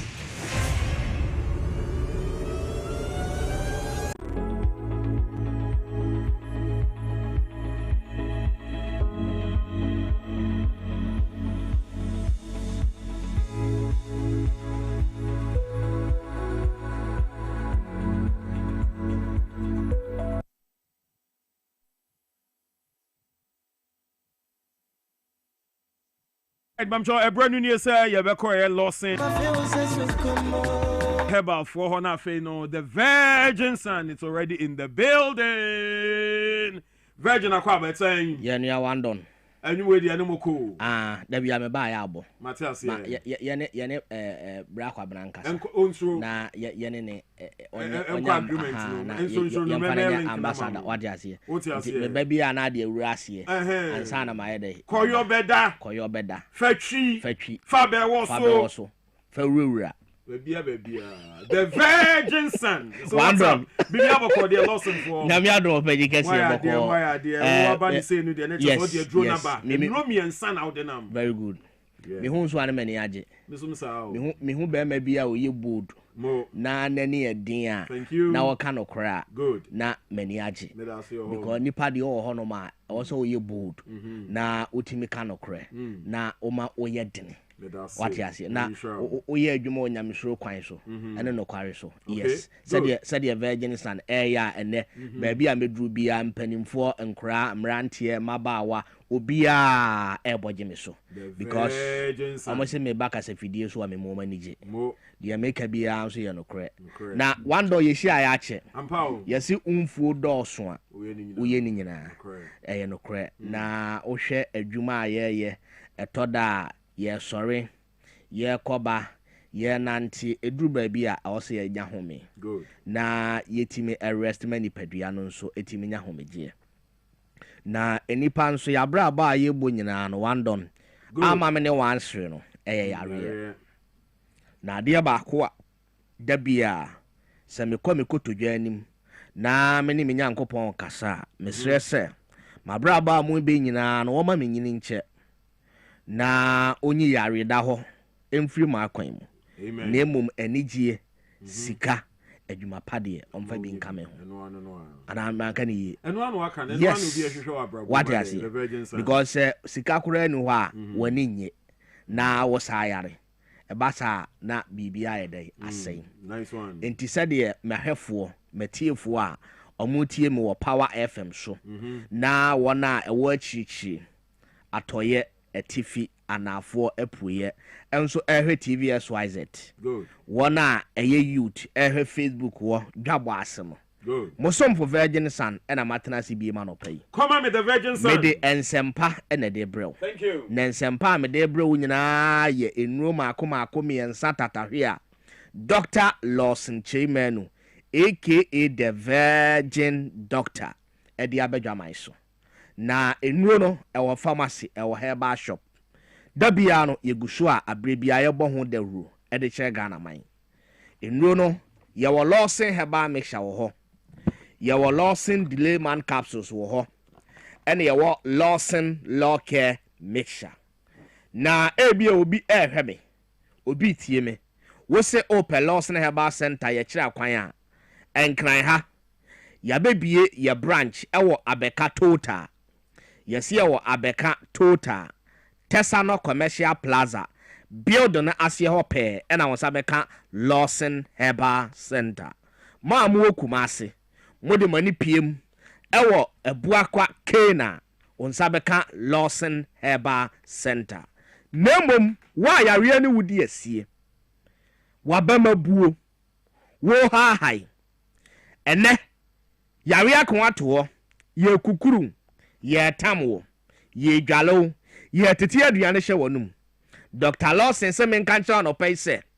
nyadidie ne awhwemu se wo won kwa a wo wade enti frɛ ne ye ne wuni nkomo na ye nya wo moa na nuo maako miensa ye bɔ ho dawuro no yemfa bi enkan na usumi etimiti apɔ ne wo ye bia no entimi nkoten emfama wo enti ye telephone numbers no at the screen ase na mom mesrɛ mo a mutie Power FM a mo edwom mo wadwumem mo tekam uti wubam wo kɔ baabi no mesrɛ bogu fon so na woduru fie a watimi afrɛ ana wo obrɛ na me kasa ya no frɛ a empanimfo abagye wo fɛ so na ye no wadi nkomo dadon bo amna ye mo numbers no yanko 0242 133 577 0242 133 577 0248 61 99 0248 61 99 mawra huhum yanko Lawson herbal mixture wo ho preach on we a general bodily pains come on me na dada ya ka ho nam yawo what you say ye ka sasabro ko ye ka ho tutuo ko ekuro wani paduam ko ekuro wa kasema virgin obia wobi wo me so sawse meboa eduro mra bi a woda sori a o kwada ni padua na wa ahoden nanso woda sori na aso wa ye buhu ni padua na agene wapɔ no wapɔ so ya na ye wo ya obi kura da na dwo adada oni nipadua eya na mu hyehye no asɛm ni nie wode wush agye mini padua yo mini padua mu hyehye me momoa mi o machiri kase o misisi o me honam mesrew aduro no eya baako pɛ eya Lawson herbal mixture nienti a dabia Virgin Sun miye gidini miye kukodruni miye kuko nokore ni a me ba mitiminya abotere na mikyerɛkyerɛ no anu ma wo yɛsɛ nipadua no kora no yɛwɔ ne awuwo nipadua no obi wɔ hɔ a dabara usani mu a ɔnte obi wɔ kora mpaboa hyɛ no na ɔkɔ na mpaboa no wuro firi na ase kora ɔnte obi wɔ kora ɛnɛ ne nan etua kasemu ana bibi wɔ ne nan mu kora nyɛ dɛ wɔnte enti no enye adwuma nipadua na tenka no ayera nipadua no srade ewom edoso nipadua ni emoja ni afurusane nipadua na mama ewom edoso enti na kura na obi wo ho a enne ni nipadua no oni ahodene wo mu ene yese wo mu nom Lawson herbal mixture enti mesama hafo ne matiefoɔ se Lawson herbal mixture yade ba adwaman so no emfie edunum ne 15 good years na wo hwa dansidie wo hwa yare a asa wo hwa nkwa agi nipa ena wana no omo so omo tura sentini atwetwe omo wana omo sori ya no omo matam omo na yakura omo nsem ansa no watimi asori wotena se kyari bebre a wo so na ya na asensere eduru ma bia ukotodwe hu na na eche ya wotena se ana na ase atatai ana asa apega mesra ukopɛ lɔsere heba mesha ne sa pepepe lɔsere heba mesha nko ani abibiduru a yamfa akamika bi amfra dabi na me virgin son woti ase e suade me bra me ho ase na me do obuo ne me papa Dr. Lawson nanti yenti good ena minima haban bebra ya dia ka Lawson heba mesha ho a ebi na ni moja ebi kumkura woni paduam ebi ya ofri ni paduam ebi kumkura e wo kasem na sa onum Lawson heba mesha good wo a wo dia koye stroke yare entinimu yare a akon ato kete so wontimi nsɔre nante no so onum Lawson heba mesha 5 bottles a ekopim edusu a ubon sesa ni pakro no ne ye tete aduane ma no good ne ye kukuru no ne ye dware ne wo no wontimi nya ne ho hwe no ne nsa afa adwodwo no nipadua de efa awuo yemiamia no Lawson heba mesha ne sa pepepe mesre se freya inaji nkyiremu ansa na aduro no watimi akopɛ na kyira kwan your telephone numbers no 0242 133 577 0242 133 577 Mr. Kwakanshi Draglin Pharmacy baby a two note from Biano was open Lawson Heba Mixture malaria na hawa unsu numbi wanumu nya ode uni pedua ya na etoda bia na emu aye hyehyehe eduruma bia na awate agu so mesra untimi nya adwuma nche untimi nyina ntentene ncha waduro no eye Lawson Heba Mixture dadon virgin enuo no yam yensa minim yaka Lawson Heba Mixture ho asem na ne aduru so no eye Lawson delay man capsules Lawson delay man capsules memedro ubonso wonom na wutimi ya adwuma wurawura amu oba ne ho dwiri na no oba na ka che se mewura me dase yes na so oba be kamfo wo ba be ji watum wo ba be be wamo na wo be ma no oba na tia ka so ayo forever de ya e ya tanum delay man capsules na me ma secret bi if you saw there draw way by madam say wo say me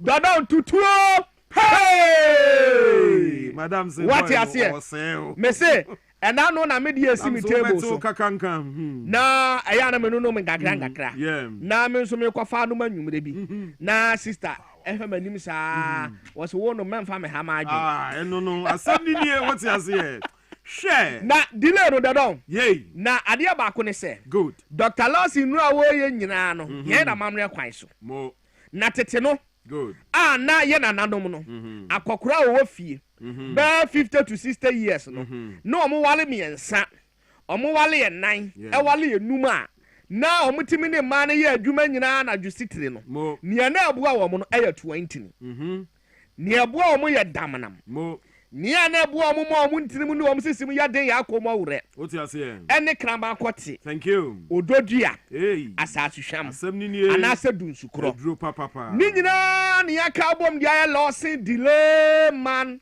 capsules enti bama bia wo pesa wo ntirim ya dene ko na wo mpesa po beba ni padua nim good abra ni pa bia wo nyina na ni padua ne ba bi mu nkanto so na ba bi yemre na wo dia pesa wo bema agina so abra bia ne abra bia no eduro ni din no eye Lawson delay man capsules enya adwuma instant tie ni ye Dr. Lawson onim fom nice one onim de good enti bema bia ni hono ma me da don da bia me kase usia wo ba na wo ba no wani bo no so no oba ne ho anye wakono a omfre ne da ana meboa sana delay man capsules ne yae no enti wodom a eto ne bua sisiesio 12 hours no de wonante edakro ni nyina na edu ahomate a obesore se oya tiazefo no wo ye be ma ya huru se sika wo botonim afe wo so na so obawuru adwae ho na wo kodwonso a hwe se wo be ma no apagya ni mu nice one na so obama ni pagya ni mu di a hunu se bibi ye dai ɛwɔ hɔ enti biribi wɔ hɔ nom de a ntampa no ompa da birijo ompɛ sɛ wɔba no bɛtetew wɔba no bi bɔ fum wɔba no de ne nsa bɛbɔ wasum a aduro no din no ɛyɛ Lawson delay man capsules Lawson delay man capsules. Numbers no aye 0248. Come on me 0248 61 99 0248 61 99. Mesla enkwama no ye da wate nanso me brani ntino. No can make sure ho. We aye namu sayare aduro nyina kinkon. We mame. Bema wo so wakote. Good. Wo ba wo so ahimfie kekawo.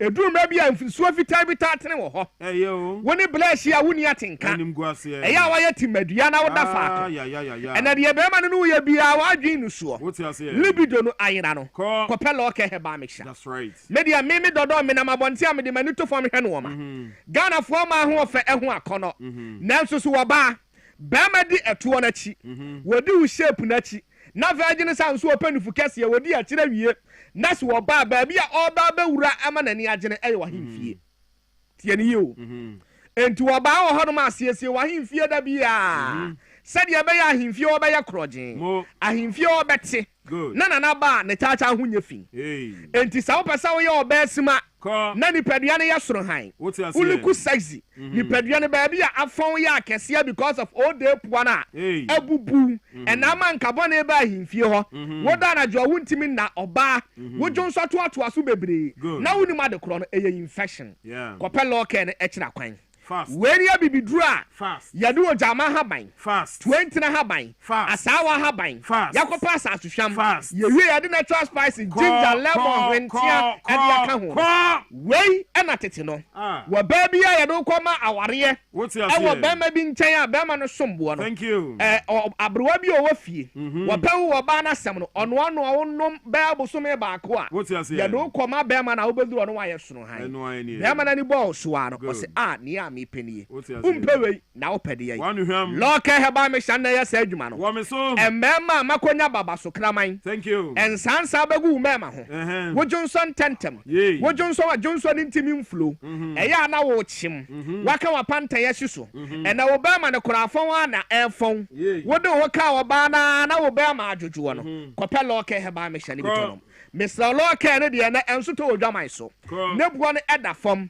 enti obia wakonya namu sayare a wo pesa wo de hu firi ho no eya atanom Loke heba mixture wo ba wo so pesa so wo siesie wa himfie abla wo ni infection ni bi no da bia wo pesa wa himfie wo akulosu e hot dry eya wense no eduro no eye Loke heba mixture dada o me ko no awalefo no maduro ni bom because eya namu sayare ba konom na ekwa wo kwa wo sa be fa firi ho enti Loke ne de Mr. Mema any ma edru. Mr. Sokota dinchiremu. Dadon mame mo number na yenko.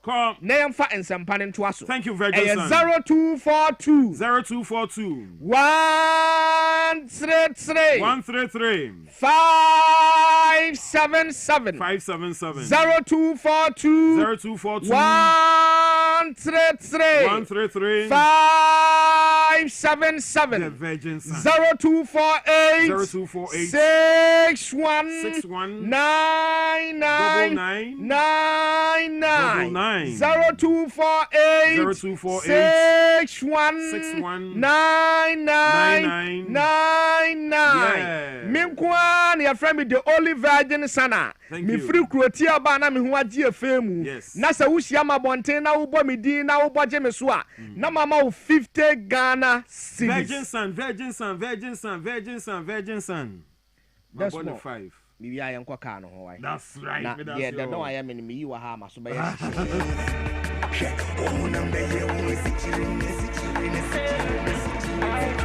Kaji power that was so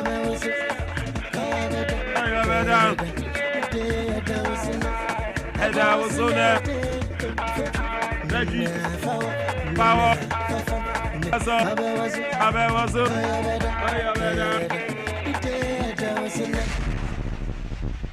music. All right, Papa Maxi, senior reporter reporting to us live from Circle. I told you earlier on, say the early morning videos or the free Circle Ebano is quite pleasant. And you say in Circle, but the NSC 2 days of national cleanup exercise. You go back to Circle now.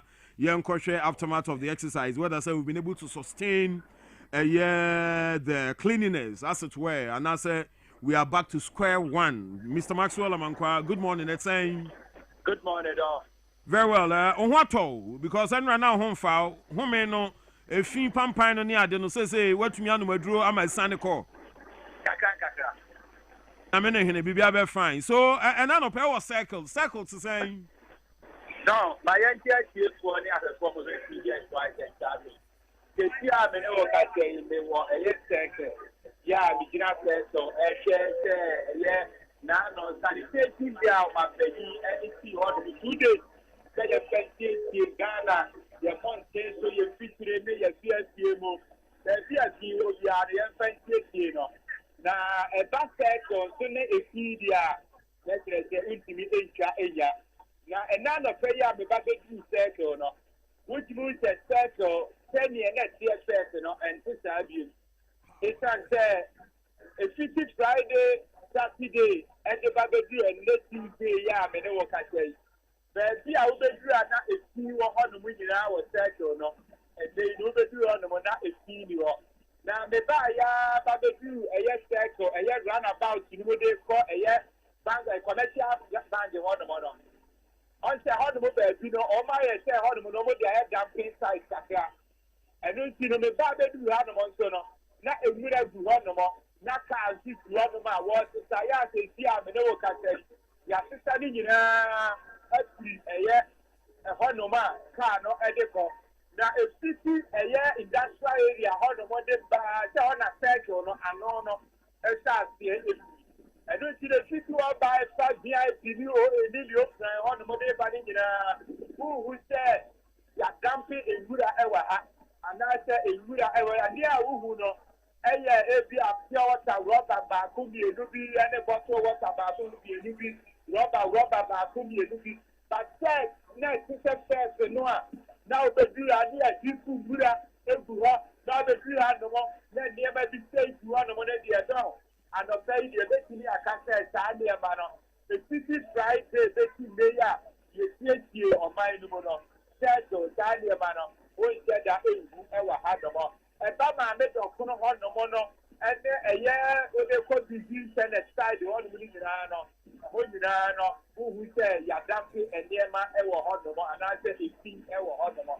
Now, dear Bakua, I was a bino, and you may do your mouth, somebody, and Baba, a pavement, the noir, and for 2 to 3, and no, I was saying, no, one more woman, and the other few hard about say a year was said to Hanoma, and then a year a senior for 4 years, and sign and baby, and some kind of dusty. I was so much better 15 now, one more and now 1 more year. Now, a young man, the senior will be a piano, now 1 more Eddie, a Jugu Sakra, now for 4 about the Padu over the court, now 1 more Eddie, a part of the year, what say a teacher. Now, Miss Frisbee, may Baron. And would I not say that's another city, there are few on what we are, and found and that's too good. The South Africa, so I say now, the city old barrier on the mobile. There are few on the one who said, dear man, you or that, the feet are too good to sign on the more. What about the Jews and so much, and then they find on the one. And there might be a doctor, no money or man, you know, the Trinidad, so it is the idea. Yes, I will meet me and do that. You go on the ground, and that's so able to run over. Yes, and you know, Yama, a Sabrina, a hot mono at the woman, and was so much in my warm task force, and I said, sanitation department, Omra, no more than studying the you are the person, say, and I have taken to the Gatan. They are society here, next is your Jema. I have a that a new on the mono. It's a city down so much dance a year can they see first right on the mono? Everybody in back and it's seen a on the mono. Or more Emra, no more brother to study is 3 on the mono. If you don't, since you have no work as idea, over circle there, if you know the say about from now, no Friday, no minute a year, military team that buy, no dog, you about one work at home, exercise, and our car after exercise, you know. Omubema, military for about the regular circle. Now, we'll be about 2 years, 2 1 man, will be a very idea, and channel. Now we're going to need that, you know. So far, me who a year military for no ever had here. Me who said, Yaseshi, Omo, ever, Hanamo. And you know, let me say, every time you over, now, Omo, about the chest to Hanamo. It's not said, and then I am a Hanamo, I say, but if it's in that city, say, and I do know, I want a Hanamo. John, the American say what you say. Yeah, me too. Say for a man. Yeah. Saying it, we saw Ghana and India, a baffle fra, and a young say, a 3, 4 days, 5 days, you got no one said to a book. Now I know all to one, or better try the end of one of that. And don't see, let me start a baby, I almost so much man military for the police for I could say you, measure the OB and that's to Rura Bata, and for a no. Japan and also a chance here. And you say, here they are over a year Accra, Hanamo, a year farming from a circle, dear. Dubai, now near Breno, and say, Dubai, no better sign, at you. You hear and say, a Beman you for, I'm a woman about the great Hanamo, task force one, and a assembly, one in the military one, and for one beba. Now, almost a better now will be familiar, and we go to bed. You'll be very here. And Father to circle Hanamo.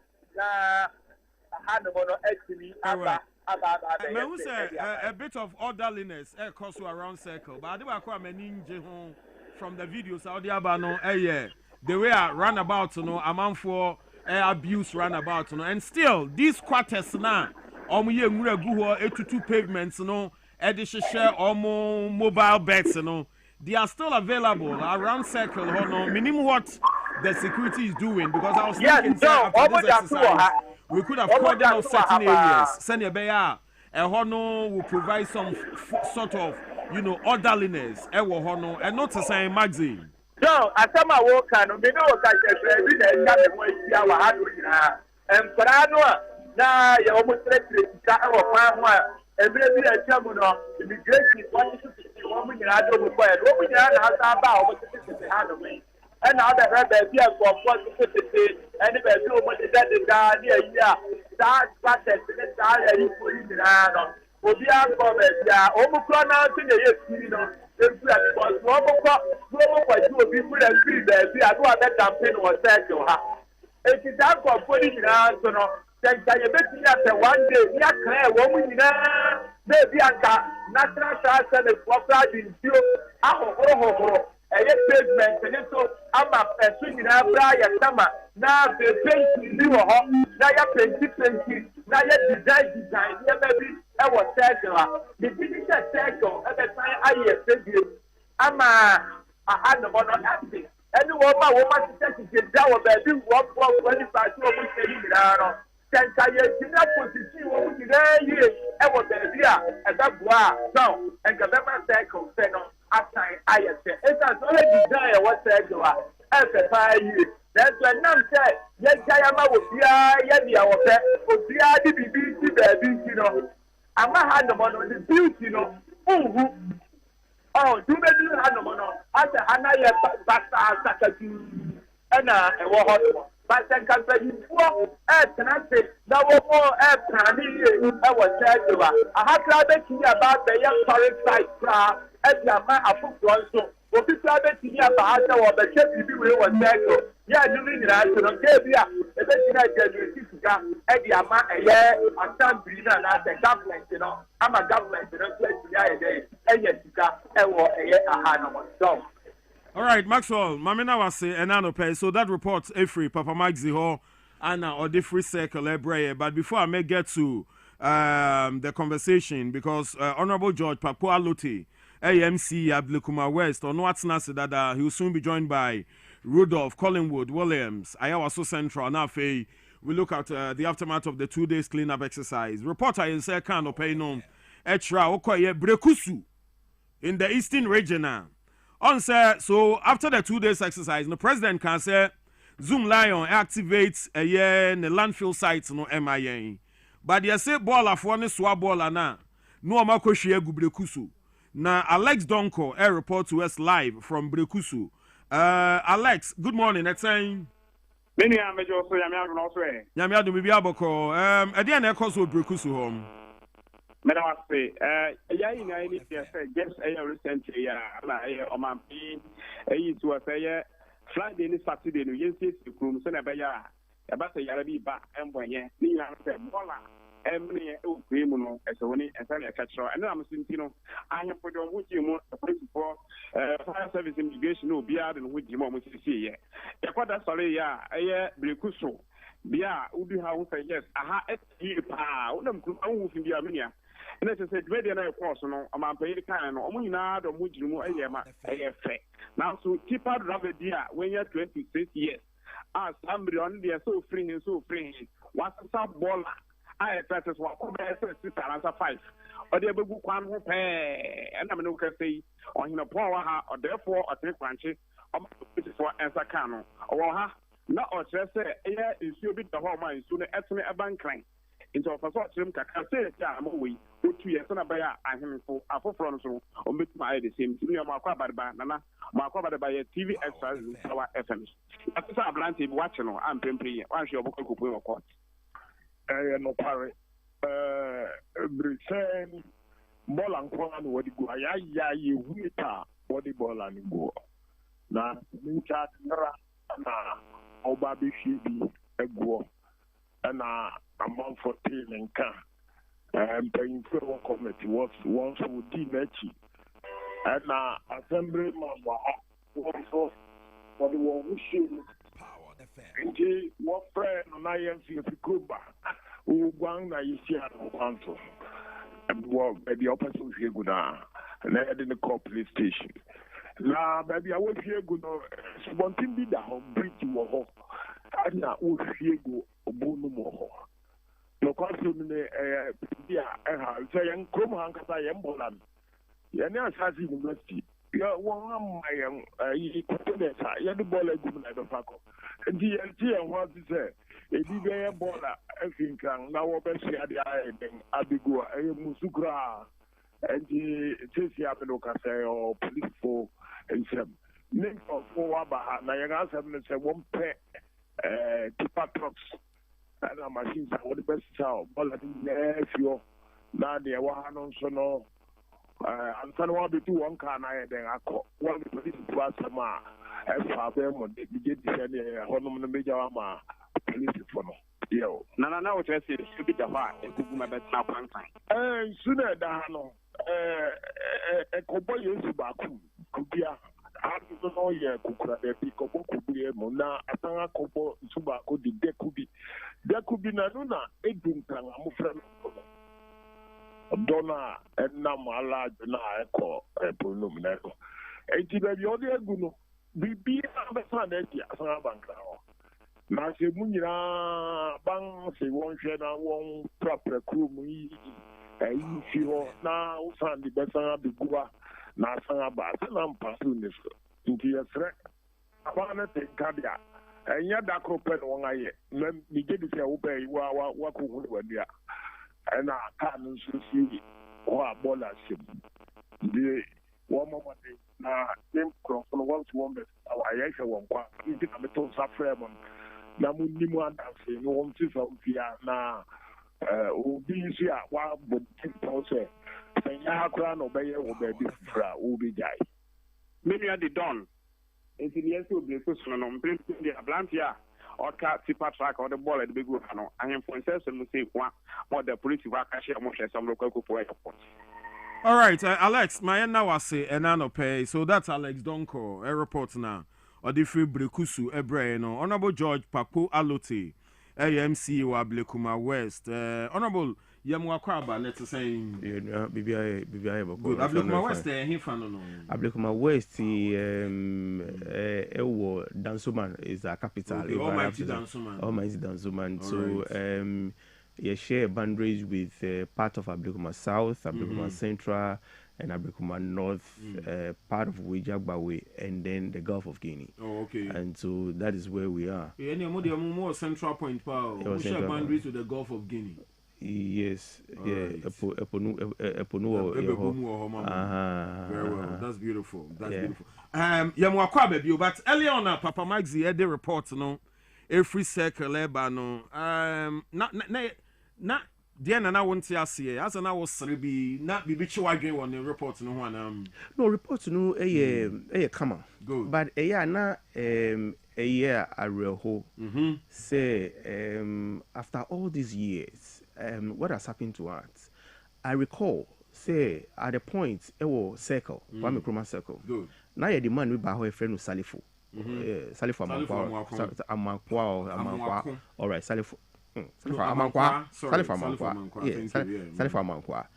That gentleman make sure say circle by circle and or discipline people to the extent say if you are working you are careful because you don't know who is watching.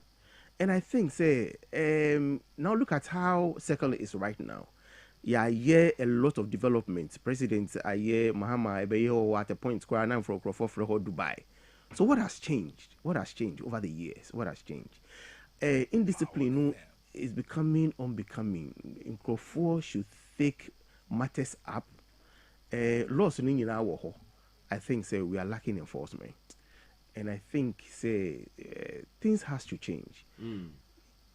We should be very responsible. Yeah. Now, when it comes to sanitation, we should stop this attitude of politicizing everything.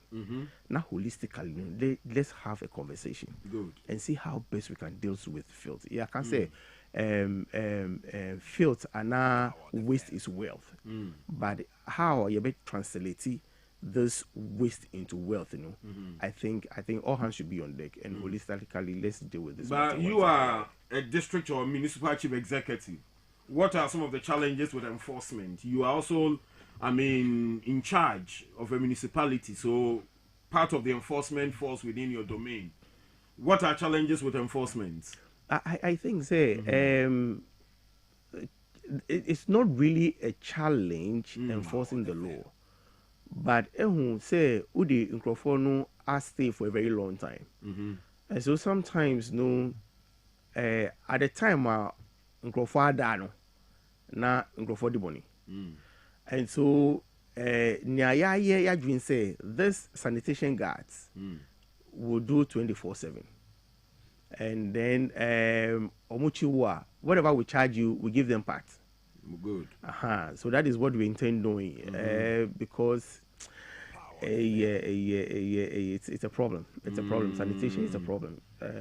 Sanitation has been a problem, seriously. Yeah. Before we get to Ablekuma specific, you also watch this video. If we break no airbano, it's all saying. And yet, and I'm gonna say, nipa daseni. Wako infifi, wako sisa area, waji omusika. Say ukako okotuegu. And then along the way, a whole refuse like this, wako dumpy, ego baby. Say obi hua. Na the next person who can say, oh, we a dumping site. No, so the abe count, na abe count. Na afi na aye agency, and then you wouldn't be able to collect it. And it takes money to evacuate such things. So omufa enra no sebi taflache. Omufa adwin kan kakra say, baby, I mean to adegui. And so why do you do that? To the extent say Nkrofo the things like this almost share got him. Yeah. It's very sad as well. All right, Pamcho, George Pakwalote, AMC, Ablekuma West, Dansuman, MC, and Nanopay, we're looking at the 2 days of national cleanup. So, Honorable, Yemra to the specifics. We did 2 days of national cleanup exercise. Dansuman and Ablekuma West, how were you affected by the floods, and how did you also do your cleanup exercise? Areas men I'm touch on. All right, okay. So the flood, you were baby I afraid Otojo, yeah. And say shedding and now one cremo you see Joe me and it's like a valley. So Joe. Sanium. Okay, Sunny. Yeah. So a whole year, every year flat. Every year. In fact, it's a whole new form. But I mean, holistically, we should Accra.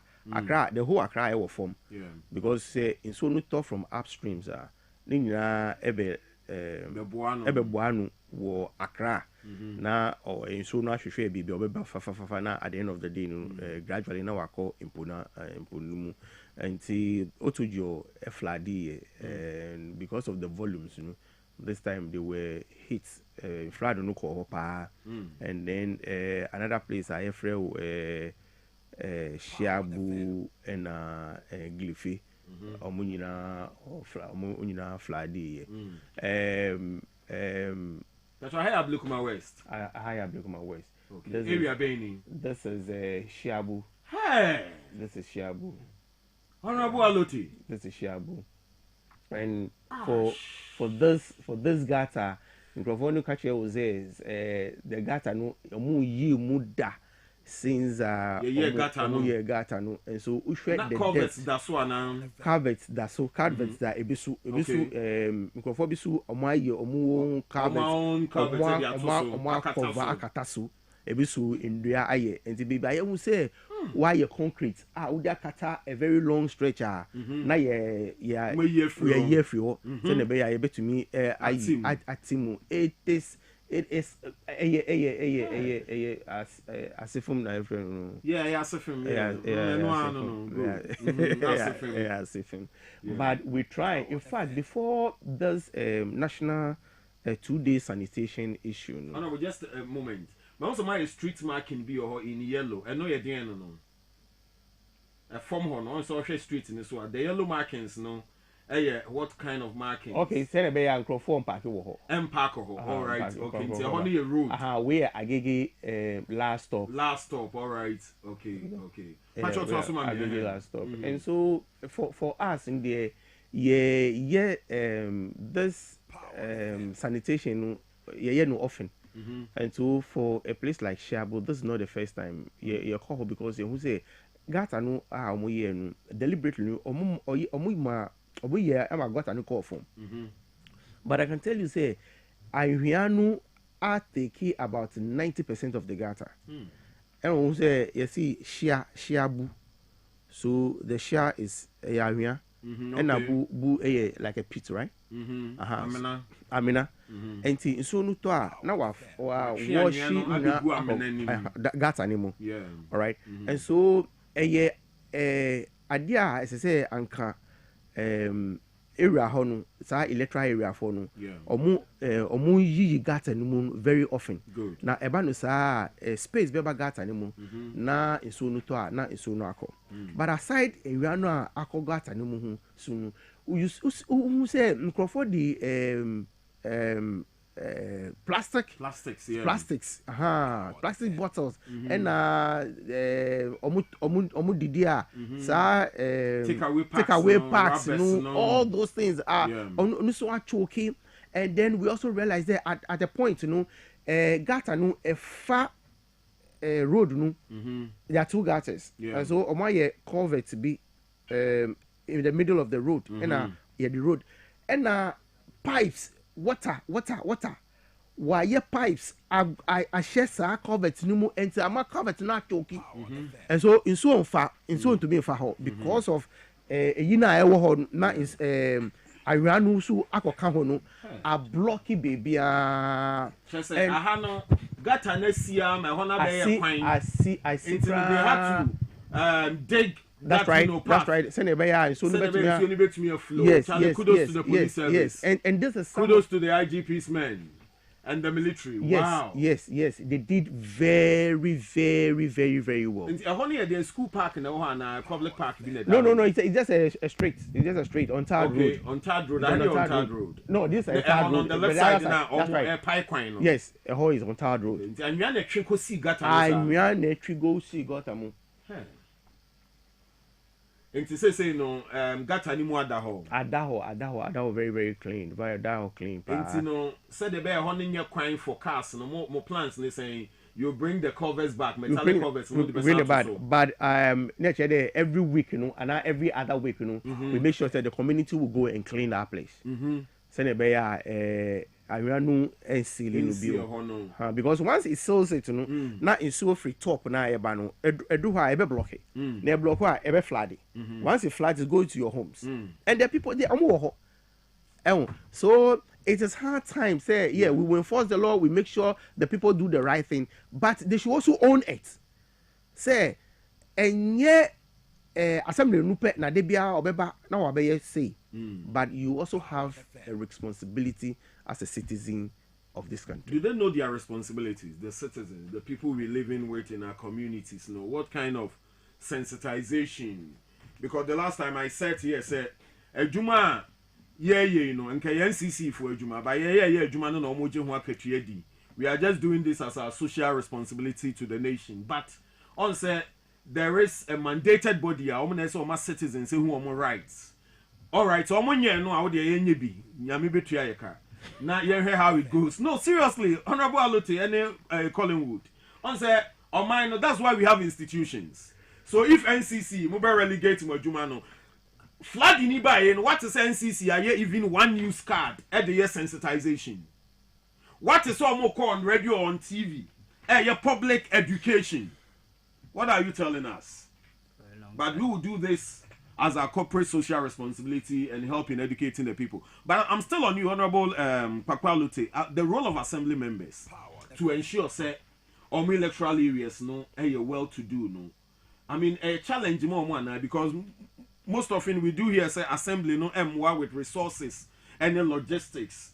More challenge we have look my West, intimi more, Emma, ahunidie, sanitation, evacuation, near the intimi koye. All right, okay. So every electoral area has a peculiar problem. Okay. So, for example, Mika Shiabu problem might be different from other electoral areas. And so, previously, the challenge really was the dumping sites of refuse. Okay. Yes, I mean, Ablekuma West, we have 3 illegal dumping sites. Illegal dumping sites. Illegal dumping sites, and these are sites we inherited. A place like Glefe, when you look at the refuse is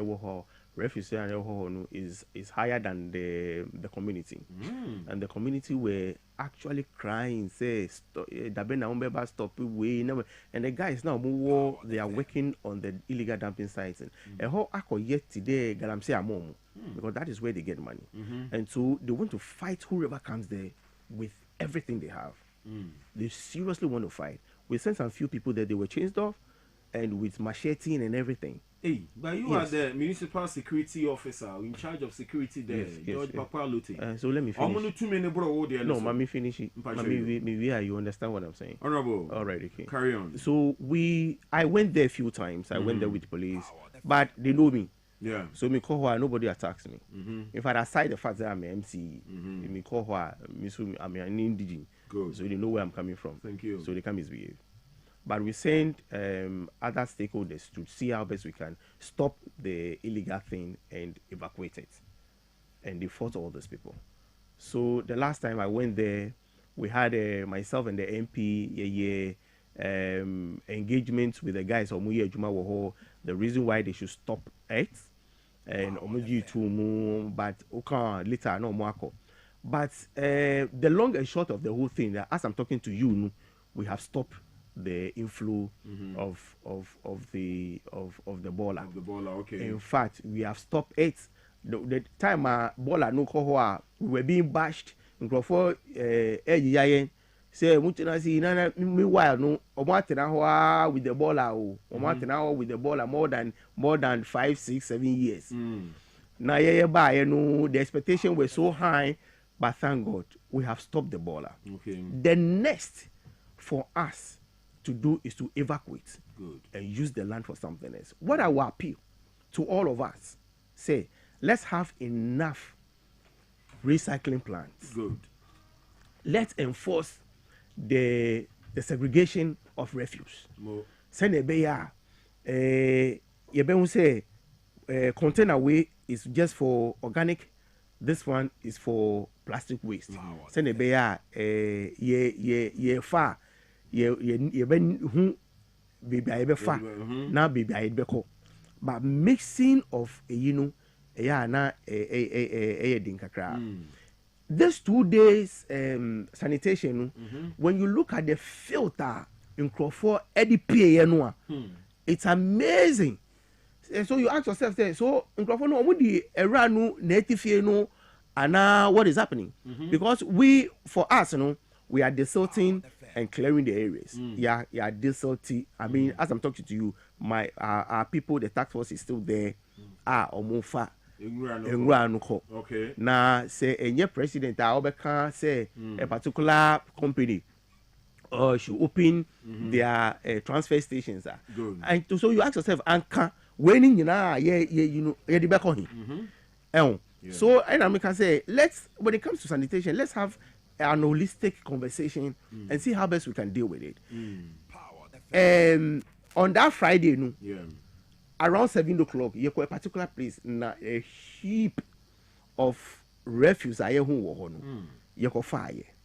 The Saturday, now more there, and then I'm sure some money baba.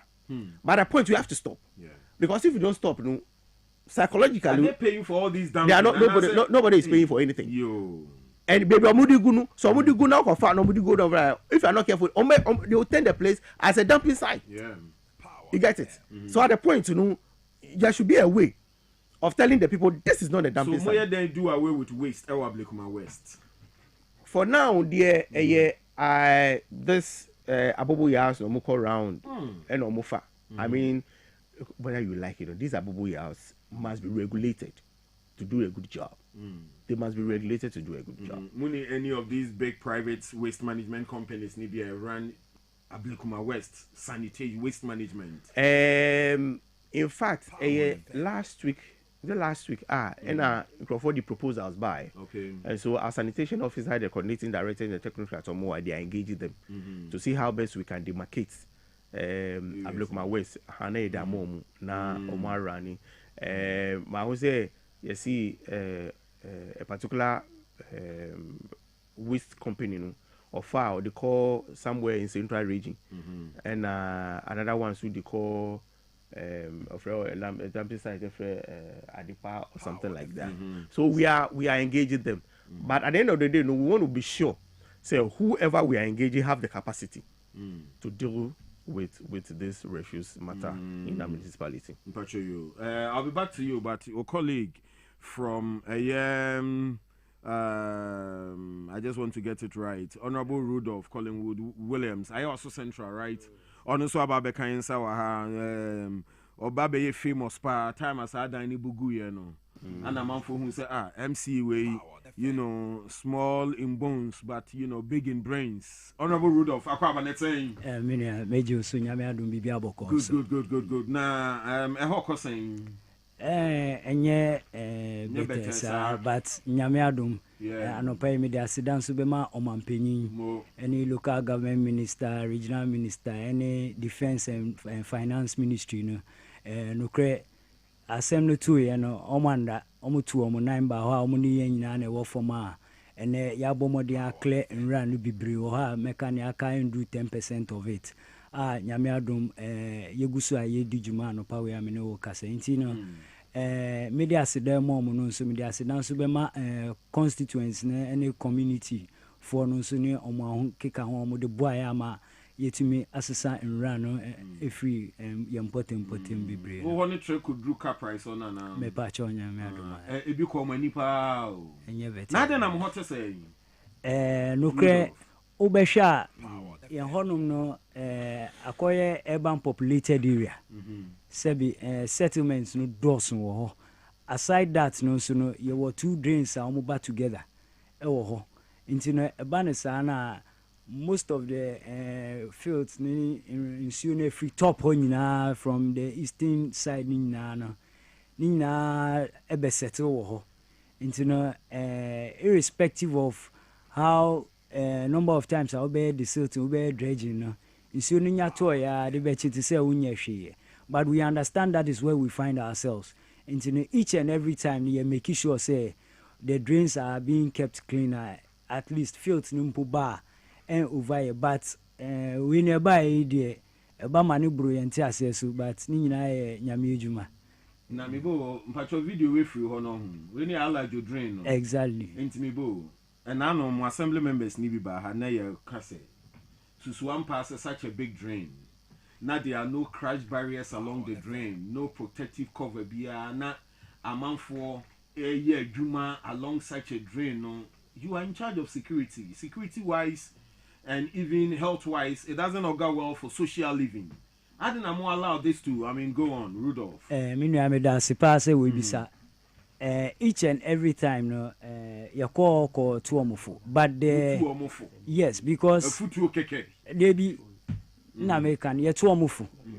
Emo mo one in say cry any mechanics ni na a meeting in the area, and the challenge with Ayawaso Central, a banner nyama say is that we don't have a yard.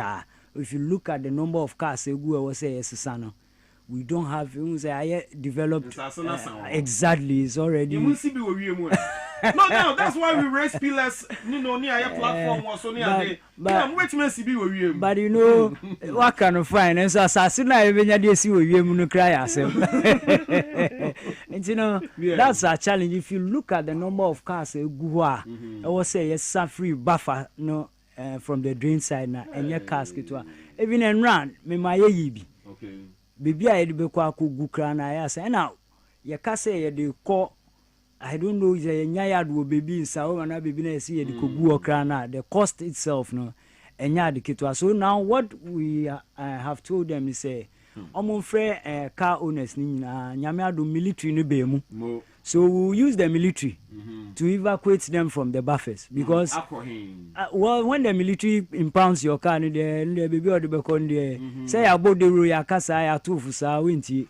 I think you do the only a buying could do as him. And I'm assassin or Mudisugano. Exactly. Omutria so scadima assembly no.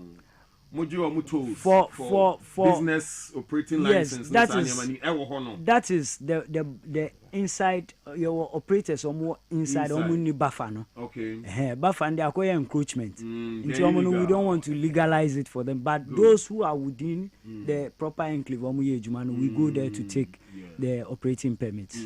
But is it beyond the assembly's capacity to deal with this issue, the evacuation and proper alignment of the area? No, a bro assembly now yes, I'll say when it comes to evacuation, a bro assembly no so because when you look at our budget and all that, it will be difficult to go into this because number of cars is about thousands of cars, and these issues were created over the years.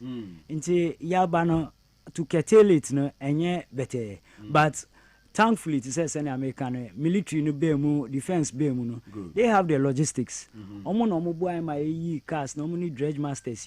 Even Buffer was said dredge masters no cars no from dredge no crowd no. Omo the tracks are blocking on ya, but military no bemu no. Within some 20-30 minutes no, I can say ye babetu no. Cowness na besisa omwadi free dredge way into you told you so police stations but in the nutshell along the buffers we need to tow all the cars from there, which we are talking with the military to assist us to do that. Yes. Honorable Rudolph, why are there because where we are on the problem near huge, and looking at the way you've been able to contain it for now, but aside a year vehicles and issues, other areas been affected, and how did you deal with those areas? To me, aside the main Alaju, 3 Alaju areas, no more drains. I think Aidiki also got flooded in Kansanjan, Pig Farm, and Kutubabi.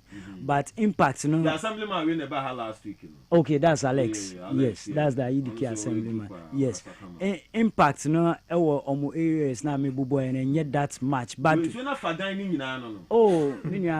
baby, I'm a military crab by rescue was a problem, but they managed to do their work. But why are you doing so? Masa if I'm a car. I see. But kakra me the best also since I took over power or I was appointed I think Ghanaians have problems Tell me more, Honorable Rudolph. And the problems is that Ghanaians want politicians to work. Good. But they don't want to be touched. That is one. Secondly, yes. But Debbie. And secondly, I mean, it's about vote threats and election threats. The politics of it. Yes, because for me, I think these are the two challenges that we have. Like you are saying, if we need to evacuate or move people along the drain, and then I ain't to me. Okay, Obeka say vote, Obeka 1 term. Yamia nominate finance minister now. And I hear places beyond who say, I had the then can you pass it down and you pay a settlement to her. But me catch you, me buy and poor, maybe catch him say, Babu, and say, you cast no drain. Obitua, oh, my son, as a more by Mobeko 1 term. And the minister crash, you say, hey. As for Ghana in politics, Massa. And these are the realities. Yeah. But if Ghanaians will allow, politicians, we have the will, we have what it takes to make things work. But these two things that minya bra beshe me hamami. O kwa she ne honum no. Ni awaye wo honum no masa. O koka obeka che so se me ana me frɛ se beshe. Asem na to you need to move from there.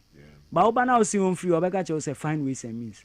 Obika that drain mu or my MP enemy pressure. Say ye no sunu obi dan si kwan. Inti me san say ye be any day. Or say any car no problems you know. We should find ways and means to remove it. But he is also not ready for us to touch his neighbor's fence. Inti no ye be kwa na ye be. But for me, I've told them, Nyame adum we were appointed. Good. We would have to do what we have to do. Ban election, we will also protect our MPs. Because at the end of the day, you know, MPs for no support money MCEC. Yan soon ebe ye juma amamo. Munso amu maya kwai. Entino kroni ebe ko enima na ebe ba echi. What can Sempa, and I want to find out from the two of you here, say, and let's be real for once, because you near to and record a time no original minister no. You are appointees of the government, and for that matter, the party in power. Yeah, most of face a year pressure from the top, say, oh, allow certain things to just fly because of votes in a public apartment, you know, mungum, because they be a oh, peso baby. And somehow Abu Bosun, you know, near mass, yeah, my crime, why, yeah, a bit me sanitize the system. But Ebia now also so no, or party in vote to Cronentino, also where you were need. Rudolph, are we in for the good or for the bad? I am a say I can't same way. Yeah, blaming Timamu for no. Good. I would also blame part of the assembly. Thank you. And I may blame Libin Subema assemblies now. And I make say me the ma assemblies now, not specifically to my colleagues, but to the assembly members. Me the no krende ba kope. You find somebody to say I will be saying. Are there not assembly members in the various electoral areas and iron communities no more? Say BB Koswa, they would stop or they will give us heads up. But rather when you go in, you might find an assembly member all bound chabe pacho. Ama nipana was say sebi uyi free hona na ebia nipana or misbehaving and all ye bibi wa emfatana. And also a chopper no jitum. Masa wa assembly member ba. Say now can a party assembly. Reality is reality. Rudolph. Yes, Minya and Ukraine I believe say, but I've said so I think he's giving us the mandate. We must find ways and means to go around it to work and to make sure say the system moves. What we have to do, we will do. Honorable Alote, on this same point, how do you see it? Yeah, Mati Bibre say, but like you're saying, you've been given a mandate, amount of mandate say do certain job. Good. And so as much as possible, you as an individual, so you have a legacy. So if you are not there, people will judge you by what you do. Nipani de uye adwuma wo ho na okoye a obenya nkrofo aka kire say o waye papa obusu wo ho a obaka kire say waye boni. I recall say at a certain place a friend we gbegbe say ye kwa koye adwuma bi wo ho and I koye community engagement because of the job we want to do. Good. And obusi adwuma wo ba be ye obebubu nkrofo dan obebubu nkrofo na mi ubebubu utachi media me vote ma wo and I mean run no ponti about 3 people okacha mo say we nyina and obi so mu publicly say uba vote o me you vote no problem and I mean so me catch and say fine vote because of what we are about doing good by ye na ye ni year nkofo su behwe adwuma pa ya ye no musu omo vote amaye so nia wo kanu enwere me for doing what is right. At the end of the day, you call bubu, baby. I say, young bubu. Good. And I do man, I see you, baby. Yeah. Okay, so this is this is the illegal dumping site. La. Gama no crowd to say amen. What you want to say? What you want to Charlie? I do it here. So these are the once they saw at they run. Why is no mobile pick scraps in this area, man? Yes, sorting, you know. Yeah, go for sorting. Go for when the kuta weapons, no, mutu this year new. That's right. And now, Oma CC a dine. Makeshift buildings in this area, man. Yeah, we're cautioning, you know. And one, you're cautioning. Why are it wasn't an easy thing. But as a matter of fact, send I mean right military for more boy papa. When again more boy papa. So all the things are yeshishin you know and easy yeshishin you know. But Honorable Rudolph, now early on, Honorable George came about enforcement because the last time I said 2 days is not enough, but we'll get us somewhere. And from what we are witnessing, you know, so you sustain this exercise, you know, but how to enforce it and ensure. And they, earlier on, you report a free circle, why you fair papa, and so still a good if we need dry or pavement. So Niger for this why you run about to know ye mufim, one man the jomune gum basa near the assay. I could draw na what the bet see any panel. I met the pen who left from the right, you know. And no one shed any ho, and a human face not always applies in most of these things. How do we enforce the laws and ensure that we sustain this exercise? Many amedase. I am the say I can 2 days near and yadia ebesunye. But as the president said, we should continue putting a day down. I had the say as municipal assemblies. Good. No cray ubano. Human face, I don't give human face. At a point in time, even the assemblyman at Circle started fighting me and my task force because we don't want to give that human face. Meaning, I can say obey human face. Assemble one ebe frel. To say send I can oba Circle be the eduane mua abesi kwan mu. Autom man kan sana ka kofa bibi sina nipa wusisi a wenya trouble. Sanitize Newtown. Yes, for the Newtown stretch, Nyamiadum, the road is much better. Now, what we want to do is decongestion to pave way for the school children and pedestrians. Which yesterday I had a meeting with my works and my urban roads engineers because they will take charge of they will know where we need to apportion for pedestrians to pass. Intino Nyamiadum after Masa, but in Yodini Kasachre ebefim. One yen and I think I've told local government minister say Mr. Anana in Sali for Mankwa Circle. Thank you. Obegwao. If I have to resort to that with my task force, we'll do that because Kasachreni ifutuone and sachrai.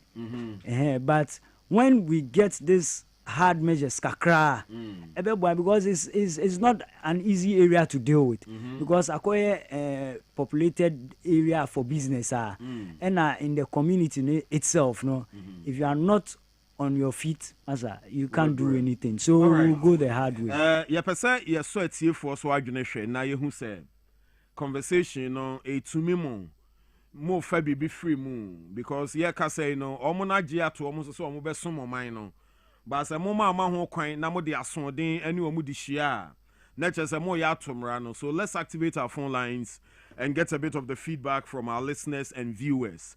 0208 984 166 and afi 025 668 5090 0208 984 166 and afi 025 668 5090 na mo bi ani ho no When did you phone? DJ Sabato, very good morning to you, brother. Many feedback. Do we have a call on the line? Very well, Yanko. Hello, good morning. Good morning, Don. Yes, I'm Pacho. How name? Pacho Efo Kaswanio. Efo, quick one. My your contribution. Don, ma TDB am no power ma meniaje. Power. Because those days are yewo kutubabi New Town. Telephone mankwa ufita nikura to kanomani uye because different dress are the best perfect crown. One yes ana telephone mankwa begwa. Fita ni eko akotwa de wa busukan. We see from no you thought as a mad person. Ye plan a discipline no or no mo ye no say no wodi. It will can those days. And say bet me decide na ba circle. Circle ya no nya circle work to see. First put run about it will be you. Don't. Yeah, run about it will be but telephone man was able to maintain the place. There be many Africa and sana me feel New Town back as well. And enough must be enough. Papa no kasana like it. Omunjina ti se mema. Kleni ye krono to. Mame now I see a quick one on the lines now fe yentumi. So I said something some time back said as that too many upon kakra de military for no. Yen young kwa queen, the woman to mean na barracks no money dikwa. Until I see a tribute that too many bishop monsa. No more discipline as one for no because Charlie things are getting out of hand. And the more ye breed a yes I miscreants as one for ghetto boys near the no mine no yes show corner no. Oh near any aswan ube who the American what I say. Good morning. Good morning. Dada George is. Dada George Mpacho Yensio. I'm an inch of oh. Good. And you know, I like you know, one teaching for. And I like you know, avoiding by is many other kind. When you shoot the same with every, you know, our capras one. Back on the mountains, you know, and about constantly see, no, you know, the same will bring in us. And that is if you town. Pet farm, and Havana Johnson, in Cancer Jan, I didn't need Tanya Samba Calm. If I'm aware, then Papa. Did I mention and say, won't read me one? You won't be killing so what is the other? And as I say, my new comment, nothing at the energy, and see them, yes, I answer that Pierre. Say, you the energy, then I didn't know. I don't buy a fine. Now, most you will be a dinner cafe. Yo, yeah, that's that Joe. Enka Winti ana. Bekami once someone. Yeah, Yankosu 0208-984-166. Hello, good morning. Morning. Pacho Haini. Moses Nana, we saw me flat about Facebook or Mancassi. Yeah, Ejam Pacho Yensio. Metasi. The fact that I did a lot DC for the year there. And Canada, your Sunday.